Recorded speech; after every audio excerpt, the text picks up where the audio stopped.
Pessoal, boa noite, tudo bem? Hoje eu tenho a alegria de ter um bate-papo aqui com o pastor Napoleão Falcão. Nós vamos falar um pouco sobre a vida de Jesus e eu tenho certeza que vai ser um tempo muito edificante para você.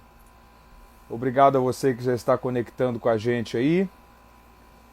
Nós já estamos começando a ter o pessoal entrando aí na conexão para interagirmos juntos na live de hoje. Vai ser um tempo muito especial.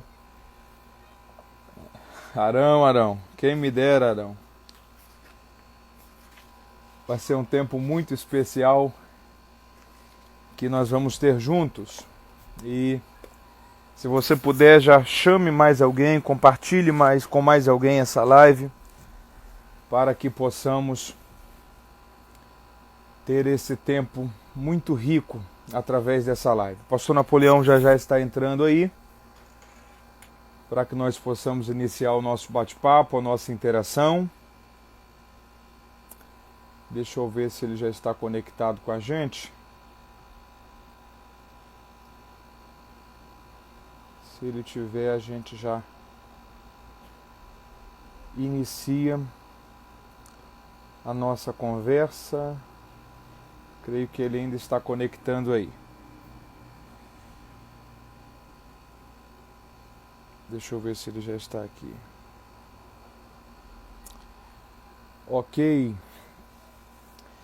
Enquanto ele está chegando por aí, que bom poder saber que vocês estão conosco.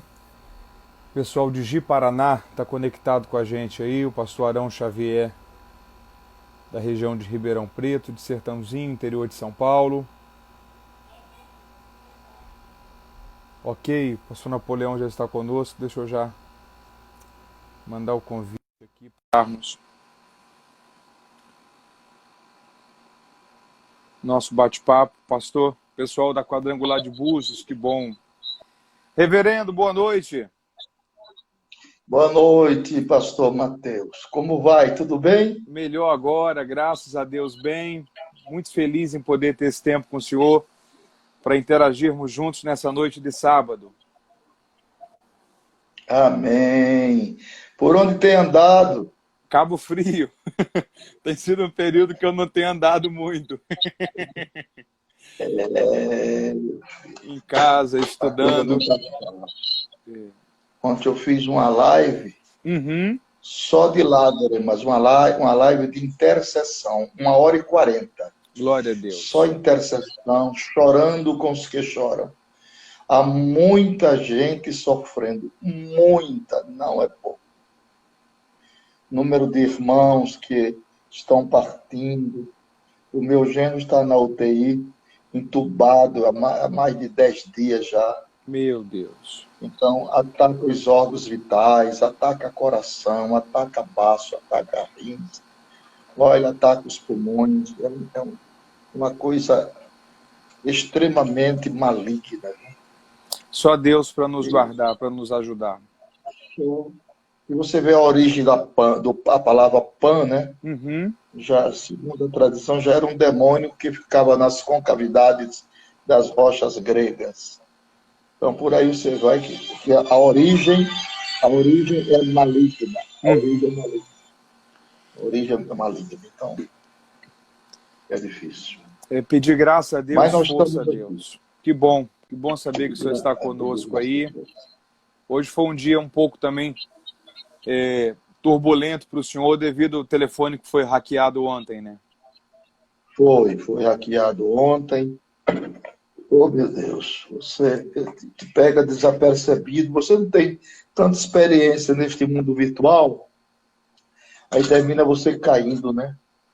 Ligaram como se fosse um amigo meu, perguntando algumas coisas, se eu podia fazer uma senha para ele, que ele queria tirar um dinheiro no banco. Quem é que não vai servir um amigo na hora dessa? E a voz era inequívoca, era como se fosse desse amigo.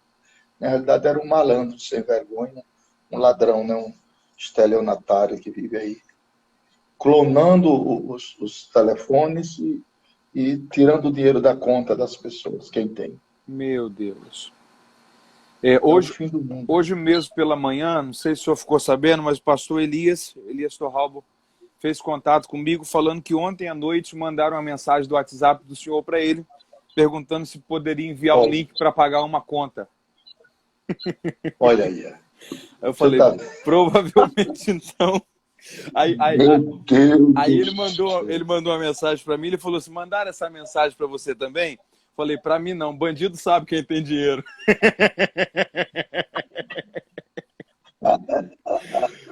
Acho que bom Ele saber que o só senhor bate na porta certa, só. né? Que bom saber que o senhor já recuperou o número ou ainda não? Eu troquei o número, tive que trocar, né? Troquei Uhum, o número. Depois eu vou devagarinho, vou admitindo os colegas novamente. uhum. Você é o primeiro que já está aqui. Que bom, que bom. Maravilha. E Mas aí, pastor Matheus, o nosso tema de hoje? nosso tema hoje é riquíssimo, fundamental, a vida de Jesus. Na verdade, hoje é uma live para mim falar quase nada e ouvir muito o senhor que é o nosso mestre, o nosso professor. É isso. Você sabe que tem dois grandes mistérios na Bíblia, além de outros, mas esses dois são específicos. Uhum, É o mistério da piedade e o mistério da encarnação do Verbo. ok. Então, compreender essas locuções proféticas só por uma revelação e com muito critério para não se exceder. Uhum,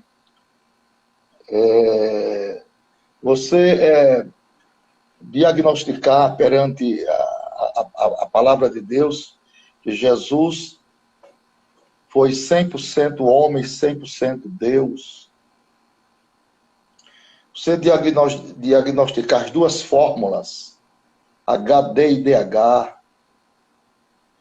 Você diagnosticar que antes de Jesus ser concebido no ventre materno, ele já existia nas eras eternas com o Pai.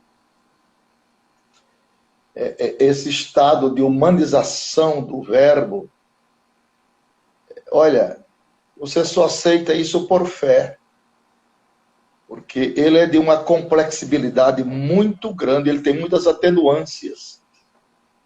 Mas a fé, ela deixa de ser uma questão intelectual para ser uma questão moral, né? uhum,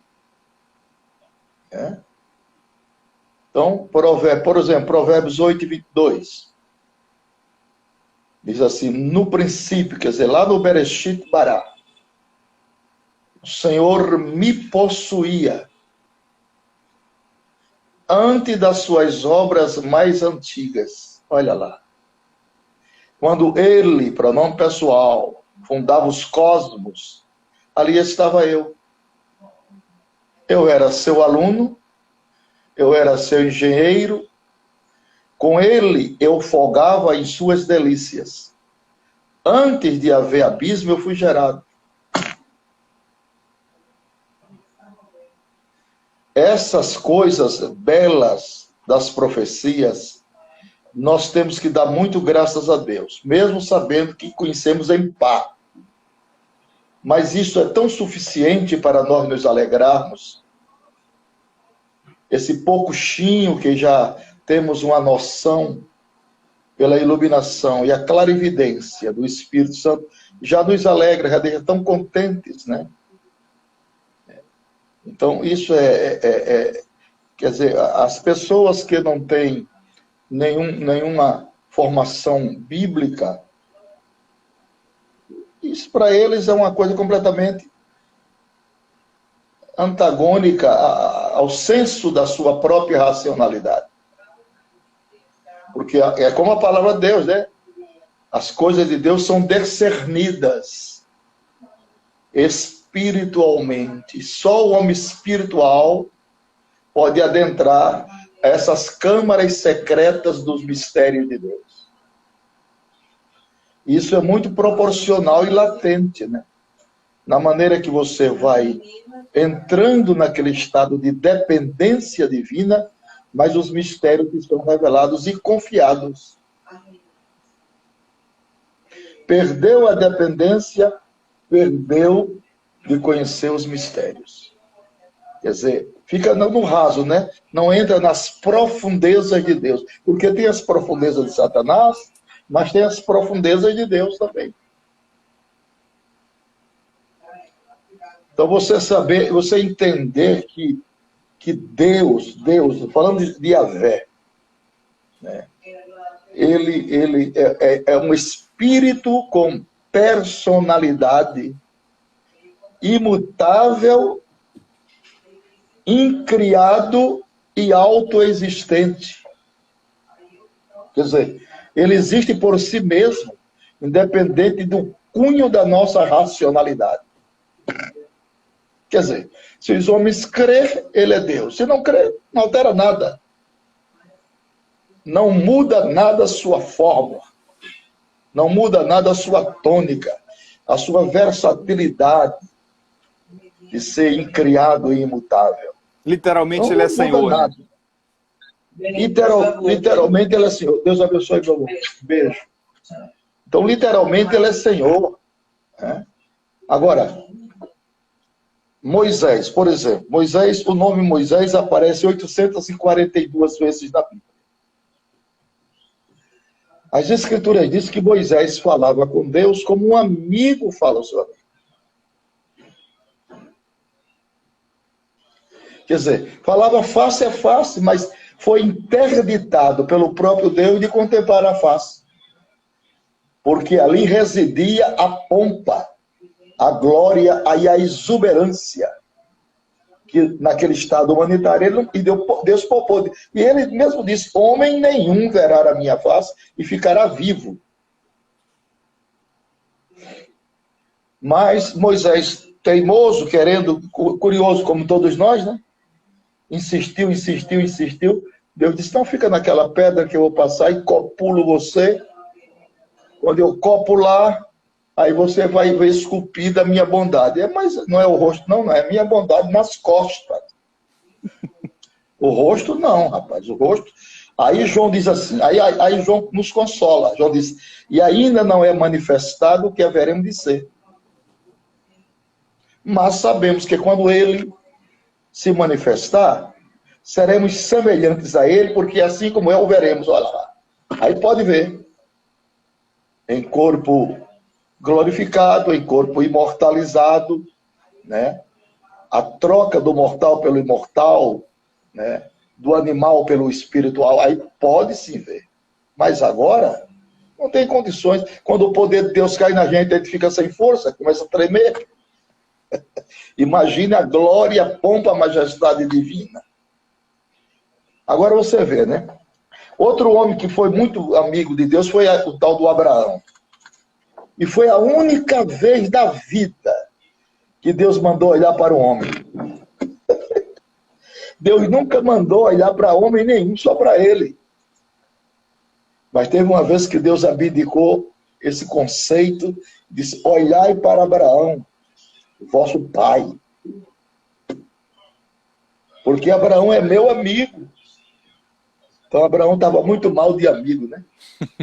Ter um amigo como Deus. Mas Deus quis saciar essa expectação vivencial do homem, não podendo ser visto pelos mesmos. Então Deus é muito criativo e muito inteligente. Então achou fórmulas para se revelar a este homem sem ele morrer. Através da teofania, né, ou da cristofania, que é a mesma coisa. Uhum. E você vê isso aí. Primeira vez foi em Gênesis 18, né?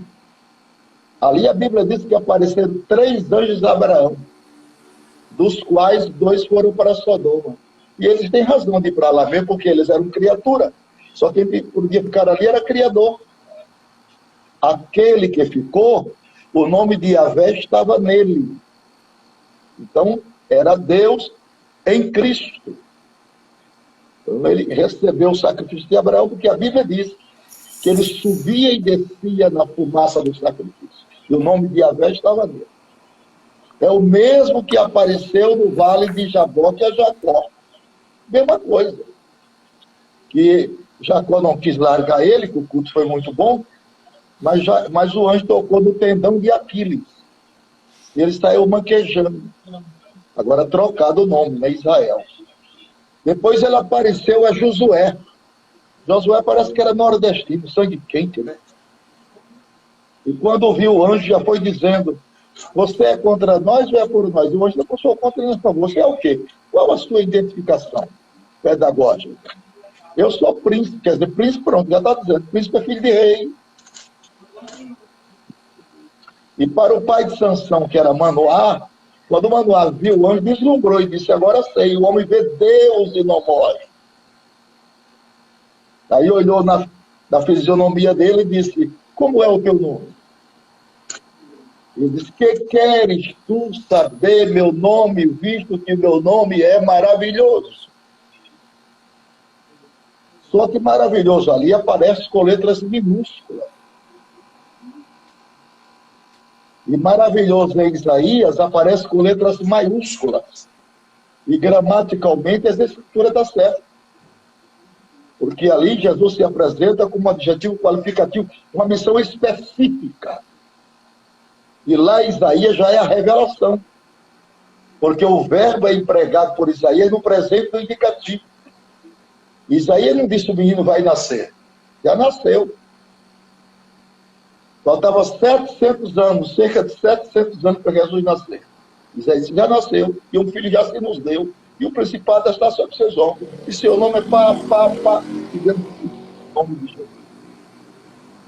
Então, e este verbo agora, se fazer carne, quer dizer, para que nós viéssemos ao mundo, a sua mãe e a minha, o ímen de nossa mãe foi rompido. Rompido de fora para dentro. O de Maria foi rompido de dentro para fora. Por isso que José não entendeu o fenômeno e queria deixá-la secretamente. Quando a mulher engravidou, saiu de ponta de pé e foi embora. Foi quando Deus apareceu lá, através do anjo Gabriel, e disse: não tema receber Maria, porque aquele, pronome pessoal em caso oblíquo, aquele que está no seu ventre não é dele, é do Espírito Santo. Então, isso é uma obra meritória, isso é uma grandeza, isso é uma epopeia, isso é uma magnitude, isso é uma exuberância. Esses qualificativos teológicos da cristologia. É muito belo. Como é que você aprecia isso também, Mateus? Eu, perto do senhor, falo muito pouco. Eu queria iniciar fazendo 2 pedidos a esse pessoal que está com a gente aí. Em primeiro lugar, clique nessa setinha embaixo aí do lado da opção de comentar e convide o máximo possível de pessoas que você puder. Nós vamos aprender Parece muito. Um aviãozinho. Parece um aviãozinho. Tem gente que chama da seta do bem. Então, se você puder, convide pelo menos 10, 15, 20 pessoas, clique aí e as primeiras pessoas que aparecerem, traga para cá, envie para essas pessoas, porque eu tenho certeza que nós vamos aprender muito hoje, nos próximos minutos, sobre a vida de Jesus. Será um tempo muito rico, muito edificante.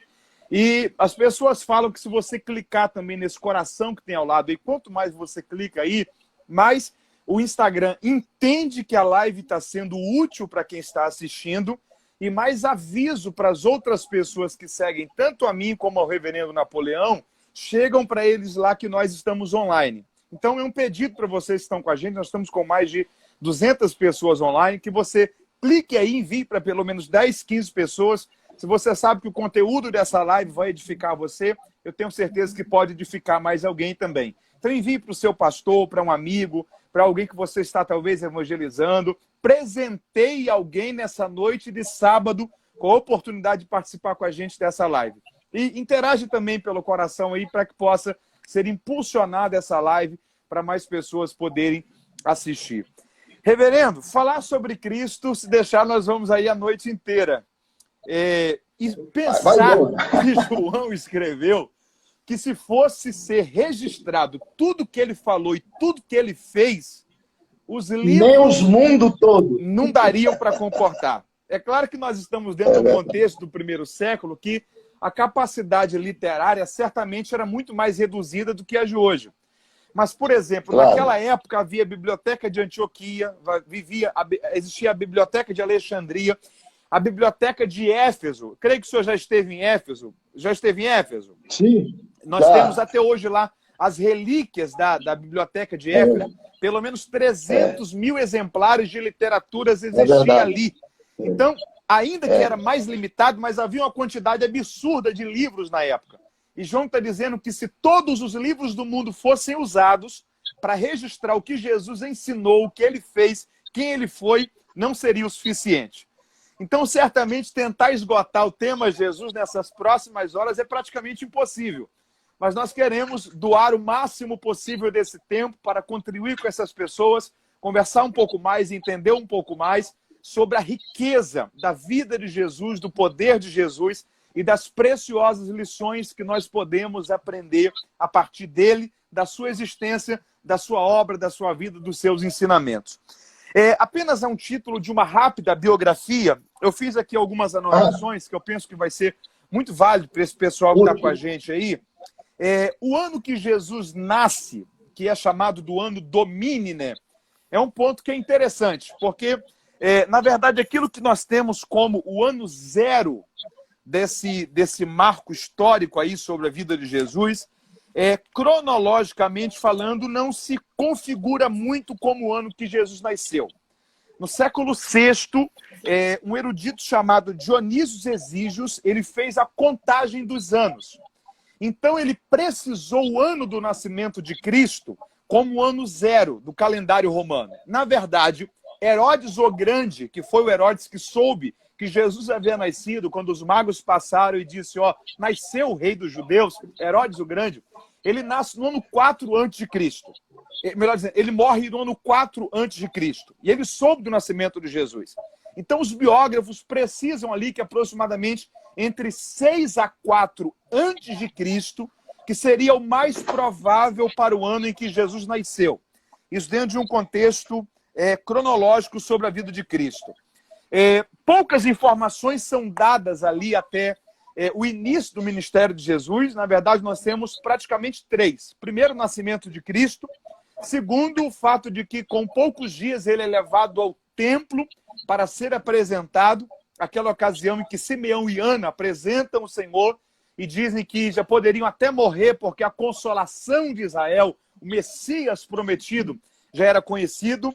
Com 12 anos, Jesus é levado ao templo, mais uma vez, a Jerusalém, para ser aquele que iria recitar a lei, cumprindo assim um costume, uma cultura judaica. E dos 12 aos 30 anos de idade, esses 18 anos, a Bíblia omite os acontecimentos e as informações da vida de Jesus. E então a Bíblia volta a falar sobre Jesus quando ele tem 30 anos, que ele está indo se encontrar com João Batista para por ele ser batizado e então iniciar o ministério humano, o ministério físico de Cristo naqueles 3 anos e meio.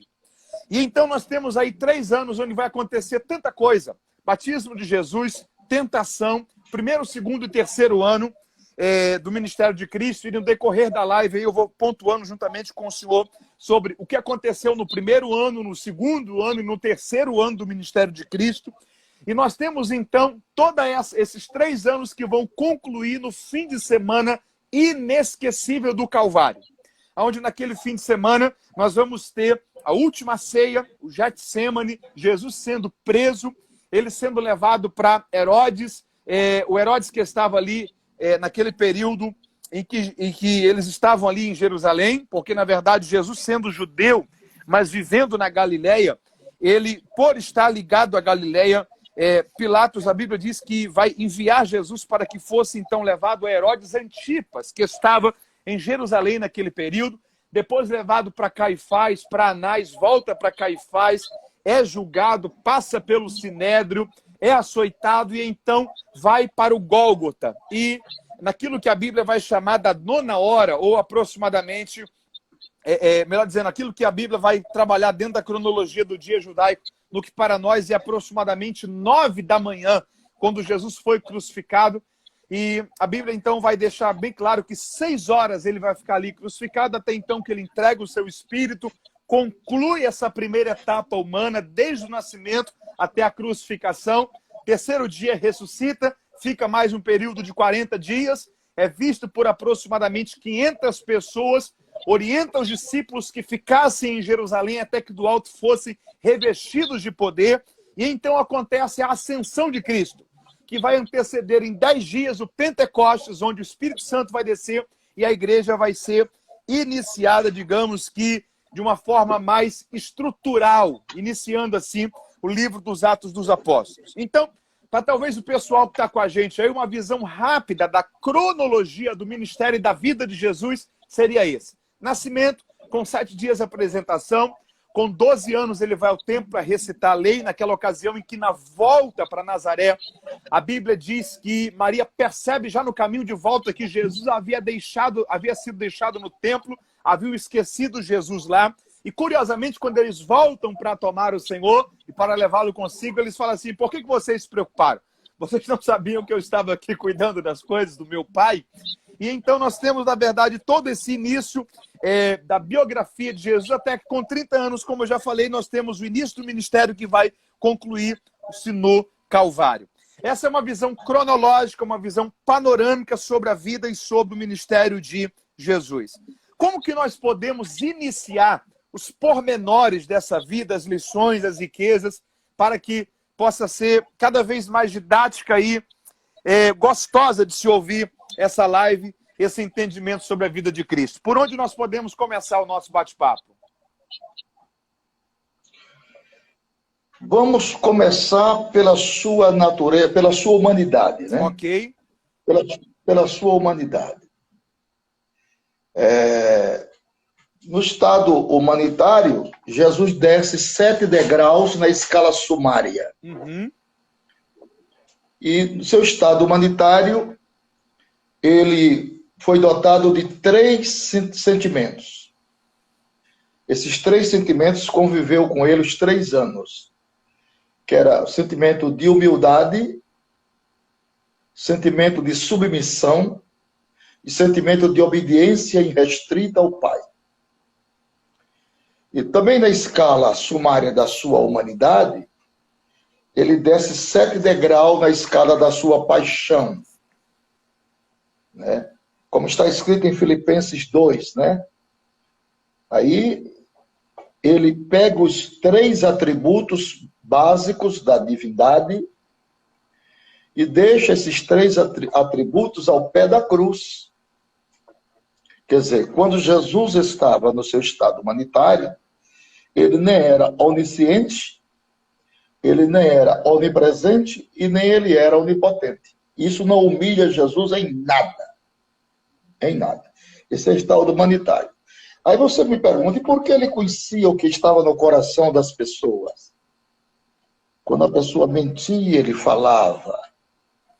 Não precisa ser onisciente para entender essas coisas. Lembramos que os 7 espíritos de Deus estavam sobre ele. Uhum. E um dos espíritos era discernimento. Quando você recebe de Deus o dom de discernir espírito, quando o cabra começa a mentir, você já sabe. Ele está mentindo e você não é onisciente. Mas o dom de discernir espírito aponta o erro da pessoa. Então Jesus abdica esses 3 atributos e toma fora, sendo em forma de Deus, não usou por usurpação ser igual a Deus, aniquilou-se a si mesmo, tomando forma de servo, doulos ou escravo, fazendo semelhante aos homens. Homem não tem onisciência, homem não tem onipresença, nem homem tem onipotência. E achando-se na forma de homem, humilhou-se a si mesmo, sendo obediente até a morte de cruz. Só para o pessoal situar, esse texto está em Filipenses capítulo 2, versículo 7. Versículo 7. 6 até o versículo 8. 6 a 8. Então, esse é o estado humanitário, a humanidade de Jesus devidamente comprovada. Uhum. Ele não era um fantasma, ele existiu. Agora, e se o cordeiro macularizasse? Essa é uma. O cordeiro era sem mancha. E se ele tivesse qualquer mácula? Como ficaria a condição da humanidade? São interrogações que às vezes as pessoas interrogam-se a si mesmo. Claro que ele não podia jamais tropeçar, por causa dos seus desígnios e propósitos proféticos já estavam conceituados nas Escrituras. lá na tipologia do qual ele é o antitipo da tipologia do tabernáculo. Então, ele não podia jamais ser imperfeito, incoerente, né? Então, Jesus se portou varonilmente, se portou como um homem de dores, experimentado nos trabalhos, mas de um comportamento a toda prova, sua maneira ética. E também, quando precisava repreender, repreendia também. Jesus, ele corrigia as pessoas de 3 maneiras: com a palavra breve, com o olhar e com o silêncio. Esses são os 3 elementos com os quais Jesus respostava as pessoas. Às vezes com o silêncio, às vezes com um olhar que penetrava lá no âmago da alma da pessoa, aquele olhar dele para Pedro. 3 vezes o olhar caiu, Pedro ele se desmanchou. Ou senão com um silêncio. Silêncio. Jesus era um homem de poucas palavras, não era paroleiro. Não perdia tempo com imbecilidades, com coisas sem fundamentos, chocarrice, essas coisas. Não. Ele tinha um propósito fundamentado nos desígnios e nos anais das profecias, que era vir cumprir irrestritamente o plano de Deus. O Cordeiro morto desde a fundação do mundo. Então já estava prefigurado nas alegorias, nos tipos, nos símbolos e no conceito geral das Escrituras. Agora você veja só. Gênesis 3:15 diz: pois da semente da mulher nascerá um que esmagaria a cabeça. Olha, isso aqui é um paradoxo, né? Porque primeiro mulher não tem semente, quem tem semente é o homem. A mulher é receptora. O homem é que tem a semente, não a mulher, é o macho que tem a semente. Como se explica isso? Como é que você explica isso, pastor Mateus?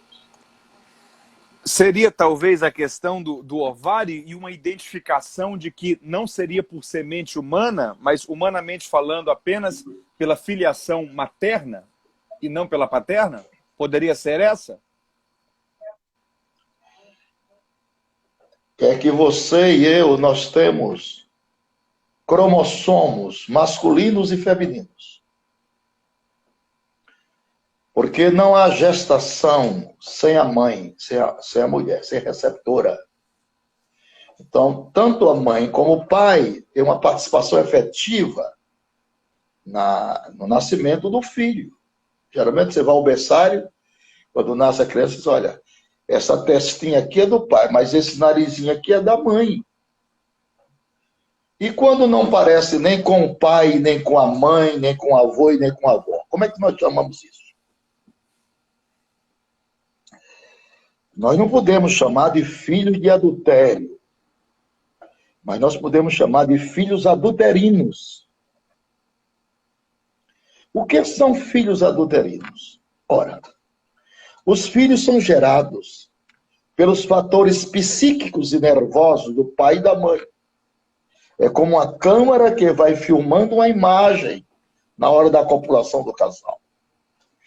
É a mulher pensando no seu marido e o marido pensando na sua mulher, a junção da copulação. A fêmea pensando no macho, o macho pensando na fêmea. E aí que está a base fundamental do matrimônio. Porque há pessoas que casaram com A, mas amam B. E na genética psíquica, os filhos vão parecer aquele ou aquela imagem de quem você ou de quem a pessoa está pensando. Está fazendo a imagem. Então isso será julgado, isso diante de Deus. Filhos adulterinos. A pessoa que só sente prazer na vida íntima quando pensa em B e não em A. Casou com A, mas amam B. Como é que vai ser? Existem muitas pessoas vivendo essa incógnita na sua vida. Quando eu era presidente de igreja, eu dei um estudo com essa base. Confesso ao senhor que veio muita gente com esse problema. Estava lá dentro, gravitado nos anais da alma, sem falar para ninguém, mas conviviam com isso. Isso é extremamente sério. Isso é sensibilidade espiritual.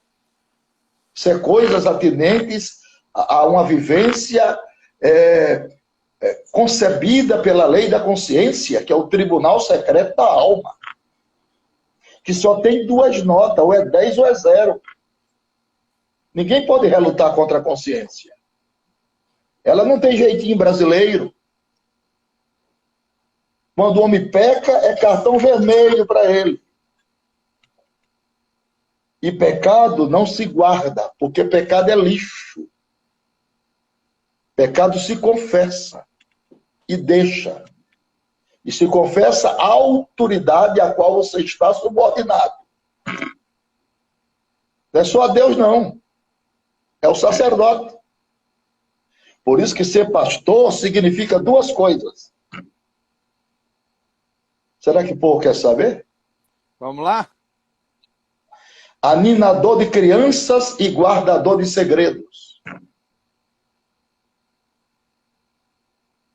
Era o único serviço feito pelo sacerdote, aliás, pelo sumo sacerdote, era degolar o boi, tirar a tripa, o redeio e o fígado e fazer expiação com sangue, lá no Velho Testamento, que é um serviço cruento e mal cheiroso. Isso é um serviço de pastor. Pastor não quer dizer pregador. Pastor quer dizer ouvidor, apacentador, lapidador de diamantes. Então isso é muito sério. Porque a confissão auricular, ela é uma arma. Ela pode ser defensiva como pode ser mortal. Depende de quem você está contando. Então o cargo de pastor não é para moleque, é para homem que tem peso. Tem isso aqui roxo, ó, isso aqui, ó, tem um nó aqui. É homem. Moleque não pode ser um pastor. Um homem de bucho furado, que você conta, todo mundo sabe no outro dia, ele não merece o ministério. Pastor tem que ser um túmulo, guardador de segredo, leva para a eternidade. Ninguém sabe, nem sua esposa. Sua esposa é mulher do pastor, mas não é pastora da igreja. Pastor é o homem. Então isso é coisa muito séria dentro do consenso da teologia pastoral. Então, é de se observar essas coisas. Então, a humanidade de Jesus, ela traz para nós diagnósticos imprescindíveis para a nossa vivência diária, por isso, porque ele é o nosso paradigma, é o nosso referencial maior. Todos os homens da Bíblia tiveram o calcanhar de Aquiles, todos eles. Iam bem. Paulo, por exemplo. Paulo escreve a Catedral das Doutrinas Cristãs, que é Romanos. Você pode dividir Romanos em 5 departamentos. Pecado e sua condenação, salvação e sua justificação, salvação e sua santificação, dispensação da soberania de Deus a judeus e trabalhos em sua glorificação. Então Paulo vai bem, ele disserta os gentios e judeus condenados, que é Romanos 1, 2, 3. No capítulo 4 e 5 ele traça salvação e sua justificação. No capítulo 6 e 7 e 8, ele trata de salvação e sua santificação. No capítulo 9, 10 e 11, ele traz sobre o passado, o presente e o futuro de Israel. E do capítulo 12 ao 16, ele trata de trabalhos e sua glorificação, a igreja no tribunal de Cristo. Agora, quando ele chega no capítulo 7, você pode notar que ele puxa o freio de mão. Ele ia bem, ele estava justificado, ele estava no processo de santificação, ele ia ótimo, ele ia de 140 para 160, sem capotar. Mas quando ele chega numa hora que ele dá um grito e diz, miserável homem que sou, pisou no freio. Aquilo que eu não quero fazer, faço. Quando quero fazer o bem, não faço, porque o pecado já está em mim, não consigo fazer o bem que quero, mas o mal que eu não quero, faço. Por que faço? Ele mesmo responde, pelo Espírito, porque o corpo do pecado habita em mim. Quem me livrará do corpo dessa morte? Agora, Jesus é diferente. Jesus não teve uma mancha. Até os antagônicos, inimigos, pseudos inimigos e inimigos gratuitos, olhava para ele e dizia, homem nenhum falou como este homem. Nunca foi pego numa contradição. Impecável. Por isso que eu amo Jesus. Referencial, paradigma, exemplo. Por isso que a gente suporta todas as reveses da vida, pastor, porque nós sabemos em quem temos crido. E essas coisas daqui não tem nada a ver com a salvação. Câncer, cegueira, tuberculose, paralisia, cadeira de roda, tem nada a ver com salvação, não. Salvação é o cristal de Deus, é o plano de Deus, a execução da sua soberania em favor dos miseráveis pecadores. Tirando o maior tesouro do seu coração, o seu próprio filho. Alguém ousa dar a sua vida pelos amigos, mas ele deu por amigos e inimigos. Ele é a última estação do amor, o amor encarnado, a perfeição do amor, o amor sem retoque. Ele diz, eu sou manso e humilde, mas de coração. Não faço força para você, não. Eu sou isso aqui mesmo. É um exemplo, é um referencial. Por isso que há 52 anos eu tenho passado os pieirotes da vida, mas tenho tido força de bater no peito e dizer, eu sei quem tenho crido. Porque derrotas e vitórias nos habitam.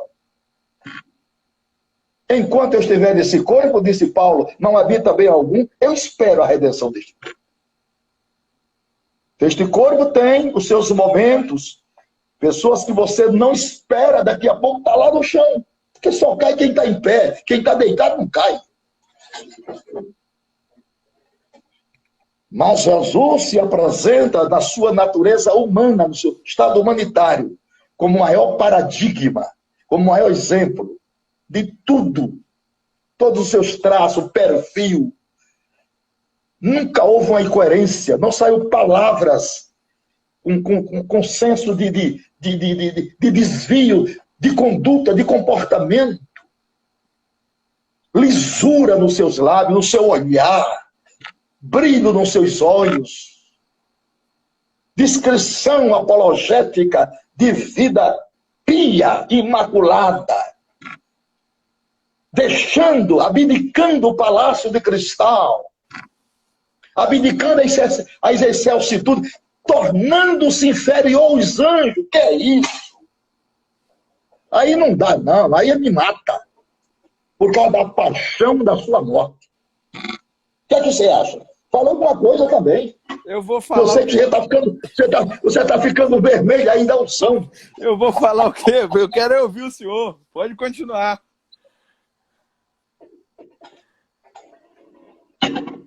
Então você veja. Então, aquelas pessoas como nós, que aceitamos Jesus como nosso Salvador e Senhor, porque Jesus não é um patrimônio de denominação, não. Jesus é o patrimônio do mundo. Ele veio para o mundo. Ele é Salvador do mundo. Entendeu? Então, esse Senhor soberano, esse verbo que se fez carne, que é patrimônio do mundo, ele tornou-se para todos nós uma lâmpada que brilha em lugar escuro. Porque este mundo é tenebroso demais. Mas quando você... E o pecado de perto nos rodeia. Você não consegue se livrar do pecado do olhar quando você sai na rua. Mas você trancou sua porta do seu quarto, você não vê mais o pecado. Mas a mente acompanha. Para onde você for. Então, você adquirir a mente de Cristo, você tem que constituir Jesus com 2 qualificativos. Senão, não vai. Jesus precisa ser Salvador e Senhor. Vamos ver as cartas introdutórias, 3 epístolas de Paulo. Na sua introdução, no seu cabeçalho introdutório. Como é que ele começa? Ele começa com a sua identidade pessoal. Paulo, vírgula. Servo de Jesus Cristo, ponto e vírgula. Chamado para apóstolo. Quem é você? Eu sou Paulo. Essa é a minha identidade pessoal. Deus me conhece por nome. Mas o que é que você é? Servo de Jesus Cristo. doulos, escravo, que não faz vontade, não tem vontade própria, que entregou as rédeas da sua vida a Cristo, que passou pelo processo do novo nascimento, que houve arrependimento. Porque só há justificação quando há arrependimento. As verdades, elas são inteiradas e complementadas no tempo e no espaço. Então, o primeiro passo para eu ganhar a salvação é me arrepender. Esse é o primeiro passo. É a porta que se abre para os apanágios da soteriologia nos acompanhar. Que vem justificação, santificação. Santidade não. Porque santidade é só no céu. Aqui não tem santidade para ninguém, não. Aqui é santificação, que é um processo que você luta com esse... É uma busca constante, matando o leão todo dia. Agora, santidade é um estado de glória, inalterável, imutável, incandescente, brioso, pungente, magnífico, indescritível, real, pleno, soberano e absoluto. Ou seja, mas aqui não. Santidade é o caminho, santidade é o destino, santificação é o caminho, né? Perfeitamente. Santidade é o ponto focal, santidade é o porto. E a santificação é o caminho que leva-nos a abordarmos a nossa nau espiritual nesse ancoradouro chamado céus. E outra coisa, Jesus veio para garantir ao homem morada no céu. Olha, rapaz, eu vou dizer uma coisa a você, isso aqui me encanta. Por quê? Vem cá, fala a verdade, irmão. Um cara que era como eu e você, gentio, merece nada. Jambuzeiro bravo, dá fruto nada, só tem espinho. Então Deus pega a menina dos seus olhos, Israel, encosta. E pega os jambuzeiros todos e enxerta na oliveira. Não é que deu fruto? Natureza poderosa da oliveira. Fazer jambuzeiro da fruta. A natureza poderosa da oliveira. Cristo Jesus, oliveira verdadeira. Mas vamos voltar aqui um pouquinho. Paulo, servo de Jesus Cristo, chamado para apóstolo. Quer dizer, o título não precede o nome, é o nome que precede o título. Não adianta ter título e não ter nome. Eu 52 anos eu sou pastor, 52 anos. Eu sou o 517 da CGADB. Eu sou o 4º pastor mais antigo do Brasil. Eu era o 5º, mas morreu o 4º. Que é o pastor Sebastião, e eu fiquei no 4º. Quem são os 3 primeiros? Vivos? Firmino da Anunciação Gouveia, é o número 9. Pará. Está com quase 100 anos, quase. Depois vem pastor Antônio Fernando das Chagas, aqui de João Pessoa. Depois vem pastor Zé Wellington e eu. São 116 mil pastores. Eu sou o 517. Então, não adianta ter título e não ter nome. Eu vejo menino aí, não lavou nem as fraldas, rapaz. Como já é apóstolo, já é bispo, já passou na minha frente, ó. Já me deu de capote. Mas quem influencia o título é o nome. Olha lá. Provérbio de Salomão, vírgula. Filho de Davi. Salomão só foi Salomão porque atrás dele tinha um rei chamado Davi. O homem que Deus meu deu testemunho. Achei Davi, um homem segundo o meu coração. E aí tem uma grandeza, porque Mateus capítulo 2, verso 2, os magos dizem, é nascido aquele que é rei dos judeus. Salomão, por exemplo, filho de Davi, só tem acesso ao trono por causa do pai. Jesus é o único que já nasce rei. Que homem é esse? Você vê, Jesus teve 3 unções, né? Samuel foi profeta? Foi. Samuel foi sacerdote? Foi, mas não foi rei. Davi foi profeta? Foi. Foi rei? Foi. Mas ele enganou de ser sacerdote. Ele não foi chamado para ser sacerdote. Mas quando ele erigiu o templo, ele foi ministrar com vestes sacerdotais. Mas na vocação básica e fundamentada das Escrituras, Deus não chamou Davi para ser sacerdote. Chamou para ser profeta e rei. Agora, Jesus tem 3 unções: profeta, sacerdote e rei. Porque Davi se tornou rei de Judá. Só de Judá. E os outros não queriam. Os outros estavam apoiando ainda a reminiscência de Saul. Foi depois que entraram num consenso lá, viu a bênção de Deus na vida de Saul, reunido as 12 tribos para apoiar. E Davi tornou-se rei de todo Israel. Então, deixou um legado de altos e baixos para nós vermos que o homem é assim mesmo. Que o poder de Deus se aperfeiçoa em nossas fraquezas. Reverendo. Não existe déficit.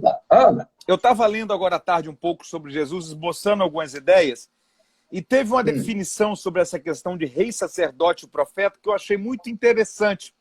O pessoal que está com a gente aí, uma coisa boa também para ser notada. O ministério de Cristo como profeta, o ministério de Cristo como sacerdote e o ministério de Cristo como rei. O ministério de Cristo como profeta é o ministério terreno, por causa da função profética, tanto de ser transmissor da palavra de Deus, como também pela questão de ser responsável por essa questão de ser porta-voz de uma palavra. O que Cristo diz, eis que um novo mandamento eu vos dou. Essa questão do ministério terreno como ministério profético. Aí, da ascensão de Cristo até a segunda vinda, ministério sacerdotal. Eu achei isso muito curioso, porque a principal função do sacerdote era a questão da intercessão. E aí, Cristo, à destra do Pai, intercedendo por nós. E aí, após a vinda de Cristo, aquele período que escatologicamente nós chamamos como milênio, reino milenar, Cristo, que havia já cumprido o papel profético, o papel sacerdotal como rei, o reinado. Eu achei isso muito interessante dentro de uma questão cronológica. O ministério terreno como ministério profético, o tempo atual como ministério sacerdotal e o tempo vindouro, o tempo do milênio, o tempo do reino milenar, o tempo de Cristo como rei. O que o senhor pensa sobre isso? É porque no milênio a mensagem vai ser essa daí. Não é quem quer aceitar Jesus como Salvador, é quem quer aceitar Jesus como rei. Ele será rei de justiça, rei de Israel e rei de toda a terra, porque a lei sairá de Sião. Haverá tanta glória em Jerusalém que a Bíblia diz que 7 mulheres segurarão na orla do vestido de um judeu. E diz, leva a Jerusalém e tira o nosso opróbrio. Porque a Jerusalém celeste clareia a terrestre. E a Bíblia, uma é a glória da celeste e outra é a glória da terrestre. E as nações andarão na sua luz.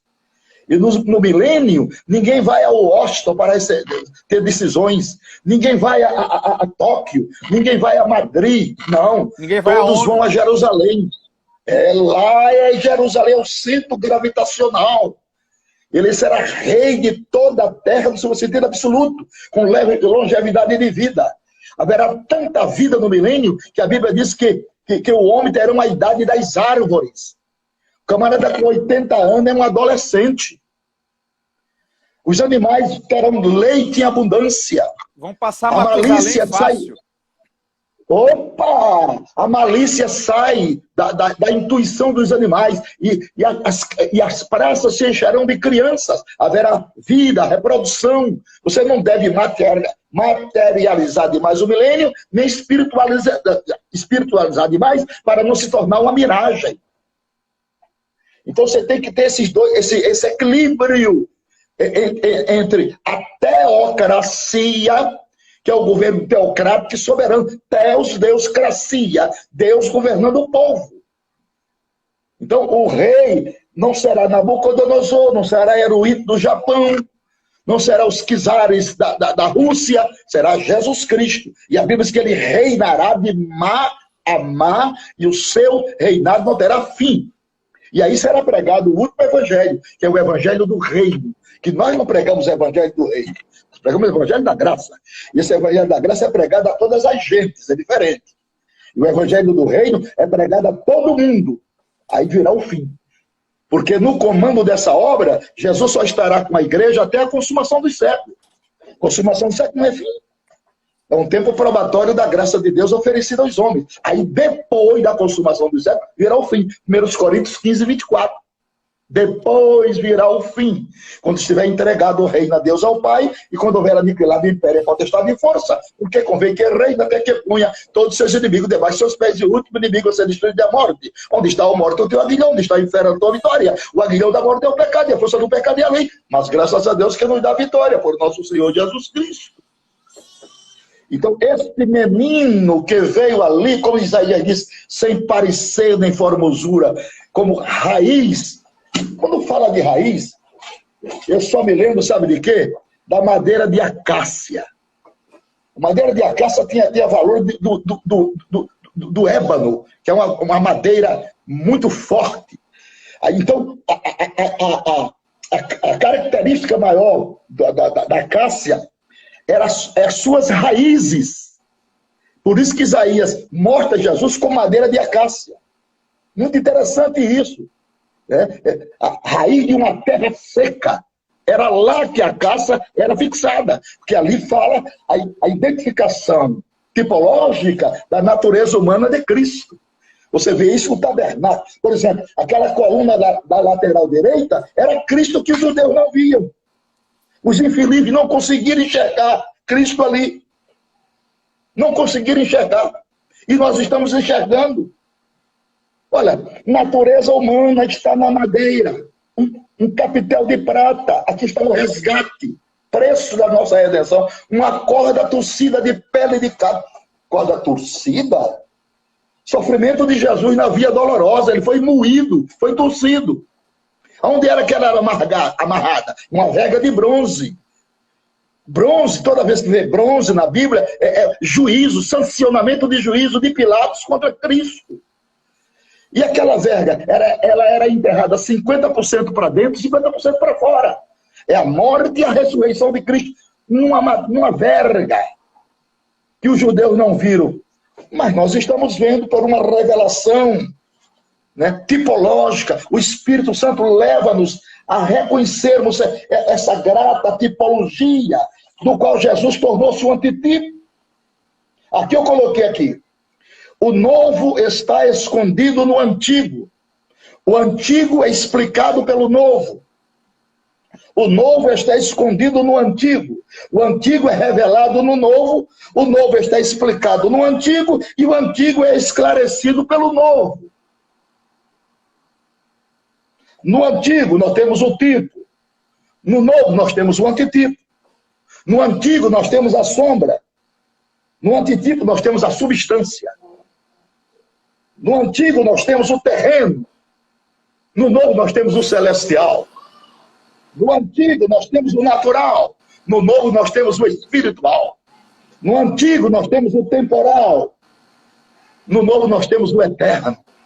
No antigo, nós temos a promessa. No novo, nós temos o recebimento da promessa. No antigo, nós temos a profecia. No novo, nós temos o cumprimento. No antigo, nós temos a predição. No novo, nós temos a realização. Isso é fantástico. Então, a sombra do velho veio para o novo. Por isso que Jesus citou, não ardia em teu coração, falando para aqueles camaradas de Emaús, rapaz. E começando a falar de Moisés, e trouxe para os salmos, e veio para os profetas, porque Jesus dividiu a Bíblia do Velho Testamento em 3 dimensões. Hein? Lei, salmos e profetas. Lei, salmos e profetas.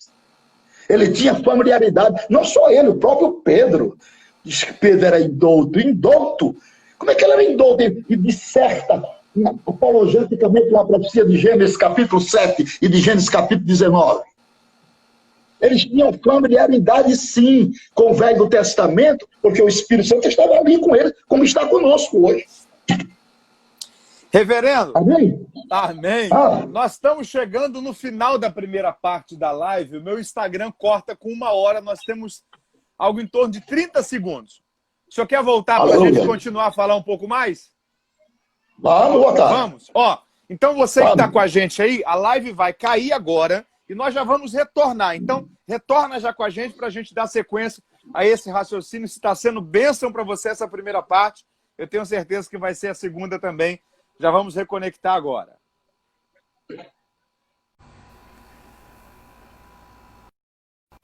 Pessoal, tudo bem? Boa noite. Estamos conectando novamente para a segunda parte da nossa live sobre escatologia. A primeira parte foi muito edificante. Poder ouvir o reverendo Napoleão é sempre muito bom. Sempre acrescenta muito a gente a forma como ele compartilha sobre os assuntos, e falar sobre Jesus, ouvir sobre Jesus através dele é sempre muito rico, sempre muito edificante. Pastor Bruno, meu amigo, bom demais tê-lo aqui. Eu acho que ele já está conectando com a gente aí. Eu chamei nesse tempo que eu concluí aqui ele, só aguardar ele chegar para ele já iniciar com a gente essa segunda parte. Legal, ele já está conosco aí. Deixa eu só enviar o convite a ele. Enquanto é isso, se você puder, envie aí essa live para alguém, compartilhe com alguém, traga alguém para que possa estar com a gente nesses próximos minutos, nessa segunda parte da nossa live sobre a vida de Cristo, sobre o ministério de Jesus, a sua divindade, como que nós podemos entender e aprender acerca dessa grande riqueza que é a vida de Cristo, o seu ensino, o seu legado, o poder da mensagem que leva o seu nome. O pessoal está voltando aos poucos. Eu precisei, assim que eu reconectei a live, fechá-la novamente para que pudesse saber se o reverendo Napoleão iria entrar conosco. Sim, a primeira parte ela ficou salva, já está no IGTV, você que quiser ouvir novamente, anotar alguma informação, algum texto, eu tenho certeza que vai lhe ser muito útil poder assistir novamente a primeira parte. Eu já enviei o convite aqui, o reverendo Napoleão enviou aqui também. Eu acabei de aceitá-lo, deixa eu ver se ele já reconecta com a gente. Reverendo, pronto? Vamos lá? Bora! Coisa boa. O senhor estava falando sobre a questão de como que o tabernáculo ele tem, em uma única peça, a vida de Cristo exemplificada ali de uma forma tão extraordinária. E aí eu me lembrei de uma frase de um teólogo norte-americano chamado Benjamin Walfrid. E ele diz que o Antigo Testamento é uma casa com a mobília completa. O Novo Testamento é a mesma casa com a mesma mobília. Não há nada que nós encontramos no Novo Testamento que nós não temos no Antigo Testamento. É a mesma casa com a mesma mobília. E aí ele faz uma aplicação que eu acho extraordinária. Ele diz o seguinte: o Antigo Testamento é uma casa com a mobília completa, o Novo Testamento é a mesma casa com a mesma mobília. Então, qual é o diferencial do Antigo para o Novo Testamento? É que no Antigo Testamento a luz está apagada, no Novo Testamento a luz está acesa. Então, aquilo que nós olhamos no Antigo Testamento, na verdade, aquilo que o escritor, se não me foge a memória, o escritor aos Hebreus chama de sombra das coisas futuras. Nós só temos o entendimento, a revelação, o esclarecimento a partir do Novo Testamento, quando Cristo, a verdadeira luz, é revelada, é esclarecida e é manifesta para o nosso entendimento e para a nossa riqueza. O pessoal está voltando aí, nós já temos um pouco mais de 150 pessoas, e eu gostaria de pedir a você que está com a gente aí que enviasse essa live novamente para alguém. Compartilhe com alguém aí, traga alguém, sinalize se o conteúdo da live está sendo relevante para você com um coraçãozinho aí. Quanto mais você clica nesse coração, mais pessoas podem ser alcançadas com o anúncio pelo Instagram, que há uma live tanto do reverendo Napoleão como também através do meu perfil aqui. Ele entende que se você está clicando várias vezes aí, é que a live está sendo relevante, o conteúdo está te edificando, te enriquecendo, te agregando informações e valores. Então, interaja aí tanto pelo Instagram, clicando aí no coração, como também enviando com essa seta aí ao lado dos comentários para alguém, pelo menos 10, 15 pessoas. Traga mais pessoas aí para participar com a gente desse tempo tão especial. Eu vou desativar os comentários aqui para que a gente possa ter uma totalidade melhor de centro de tela aí para o raciocínio. Vamos lá, reverenda, com o senhor. Eu quero ouvi-lo, quero aprender um pouco mais com o senhor. Falando um pouquinho do tabernáculo, do qual Jesus é o antitipo, Ok. tabernáculo, todos nós sabemos que ele foi construído por dois homens. A planta foi dada a Moisés e dois homens levaram o peso da responsabilidade, que foi Bezaleel e Aholiabe. Então, o tabernáculo, Deus criteriosamente, com 43 milhões de dólares em ouro, ele vem desde o Santíssimo, passa pelo Santo e vem para o átrio. Tem aquelas 60 colunas em volta do pátio. Esse processo do tabernáculo é também lei processuais bíblicas da triunidade do homem, porque o homem não é uma trindade, o homem é uma triunidade, né? Um cientista francês chamado Roberto Rucki, ele descobriu a famosa teoria das células humanas. Veja bem, onde que cabe células aqui? Para falarmos da trindade.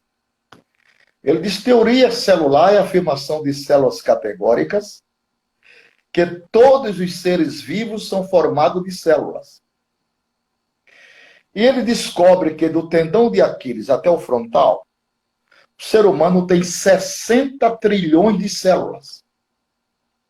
Somente o cérebro, o cerebelo, a protuberância, o bulbo e o encéfalo tem 9 trilhões de células.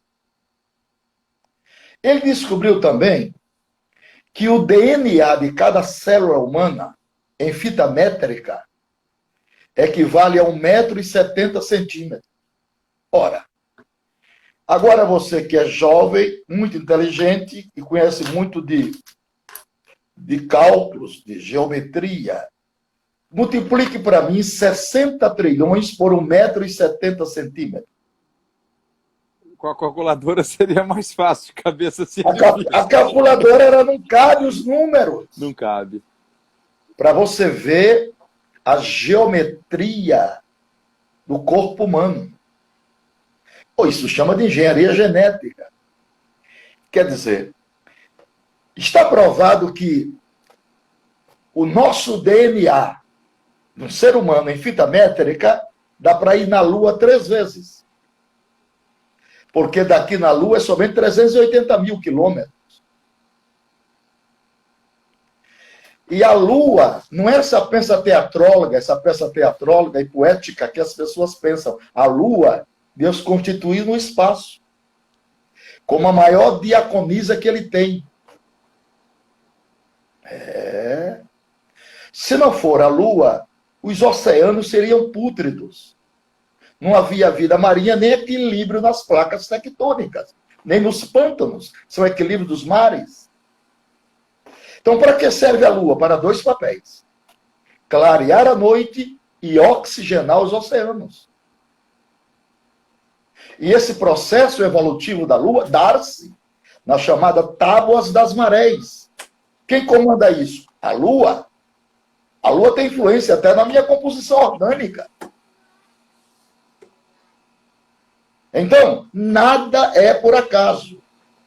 Então, o homem não é uma trindade, mas uma triunidade. Nós temos espírito, alma e corpo. O corpo é a bainha da alma. A alma é a sala de gravação do espírito. Tudo que vai para o espírito passa na alma. Nós temos uma trindade.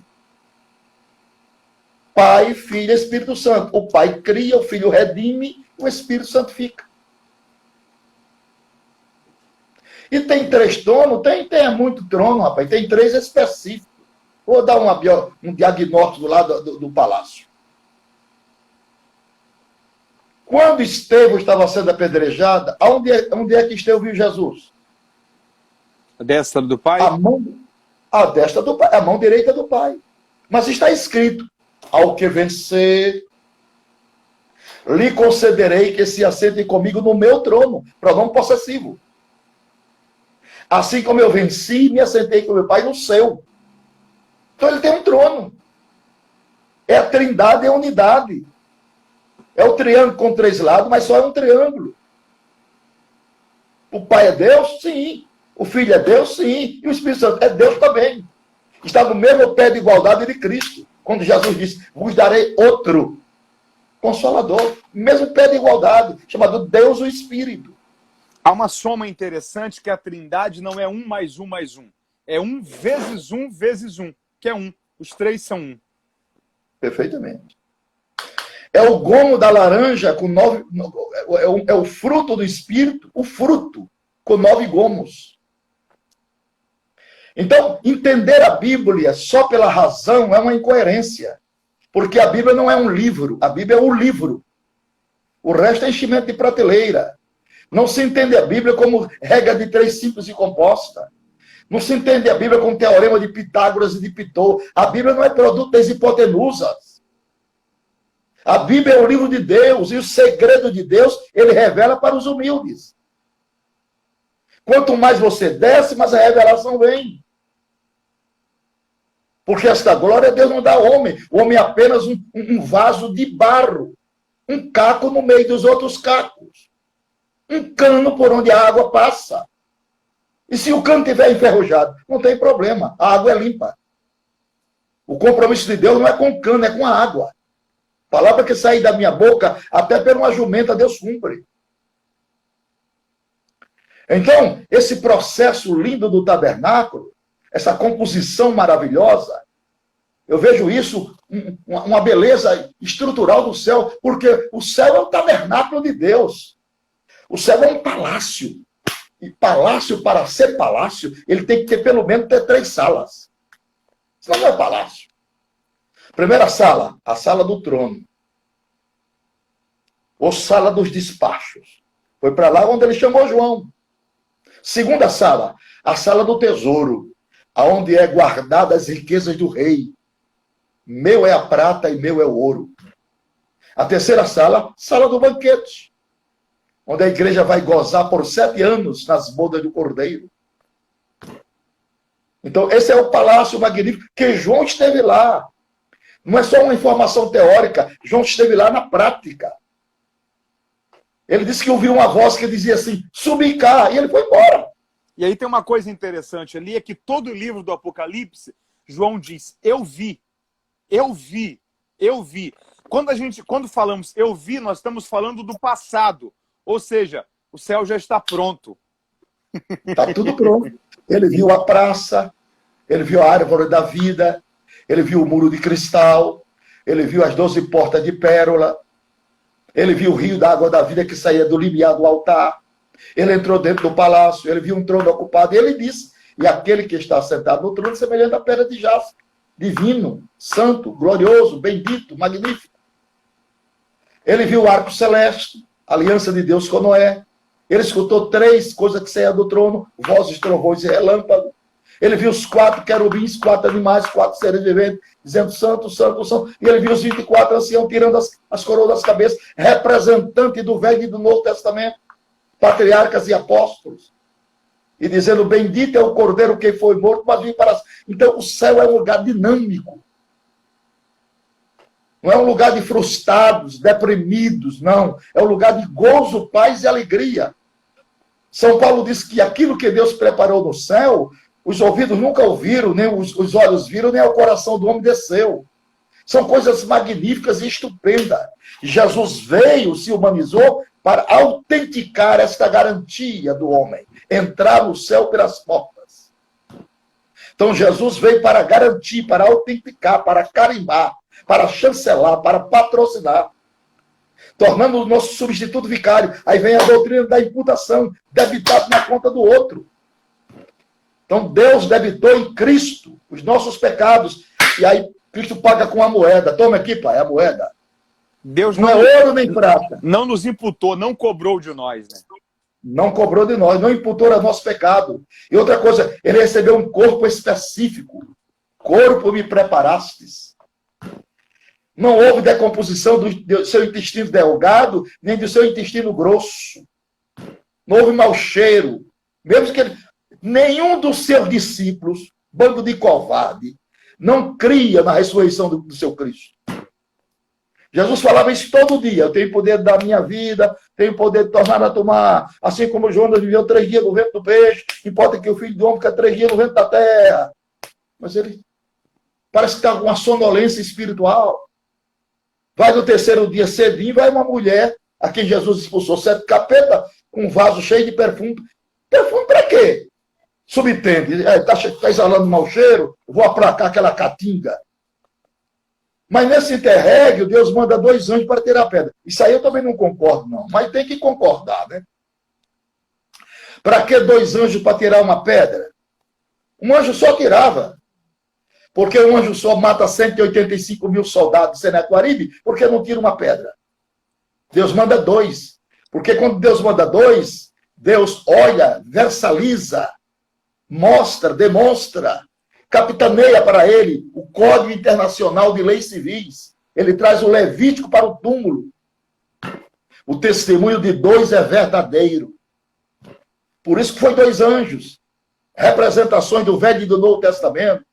E ali Jesus sai intacto. Corpo me preparastes. Não houve decomposição dos seus órgãos.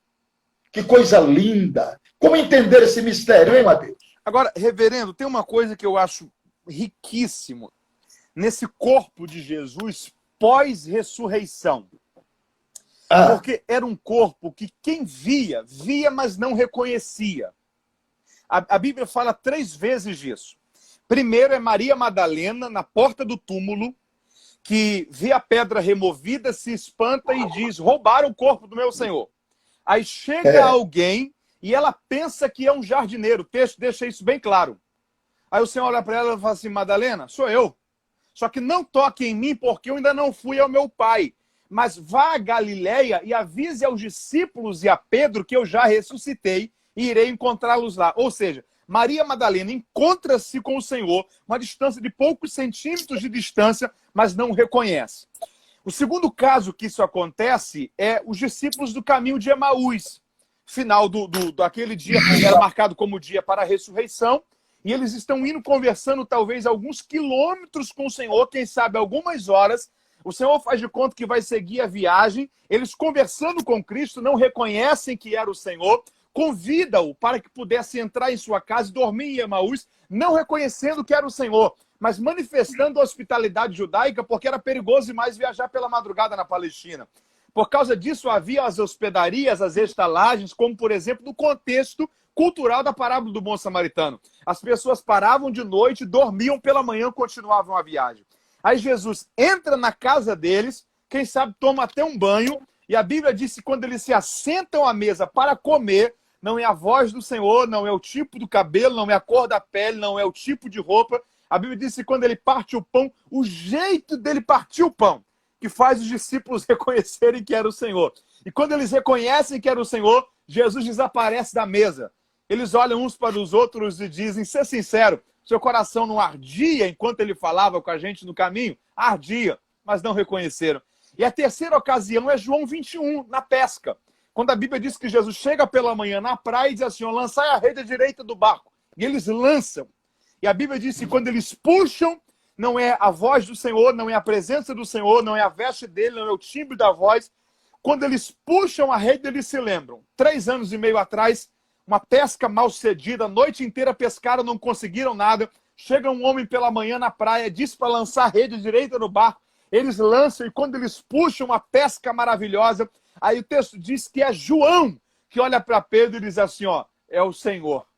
E quando Pedro vê aquilo, pula na água, vai nadando até chegar junto do Senhor na praia, quando acontece aquela ocasião que ele por 3 vezes confessa ao Senhor que o ama, então o Senhor o restaura para o ministério.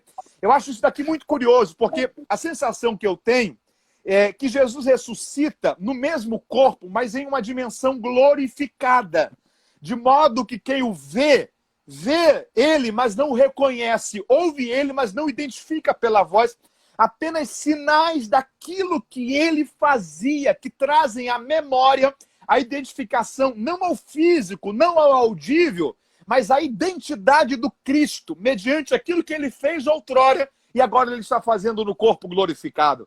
Como que o senhor pensa essa questão dessa dificuldade de reconhecer Jesus nesses 40 dias da ressurreição até a ascensão?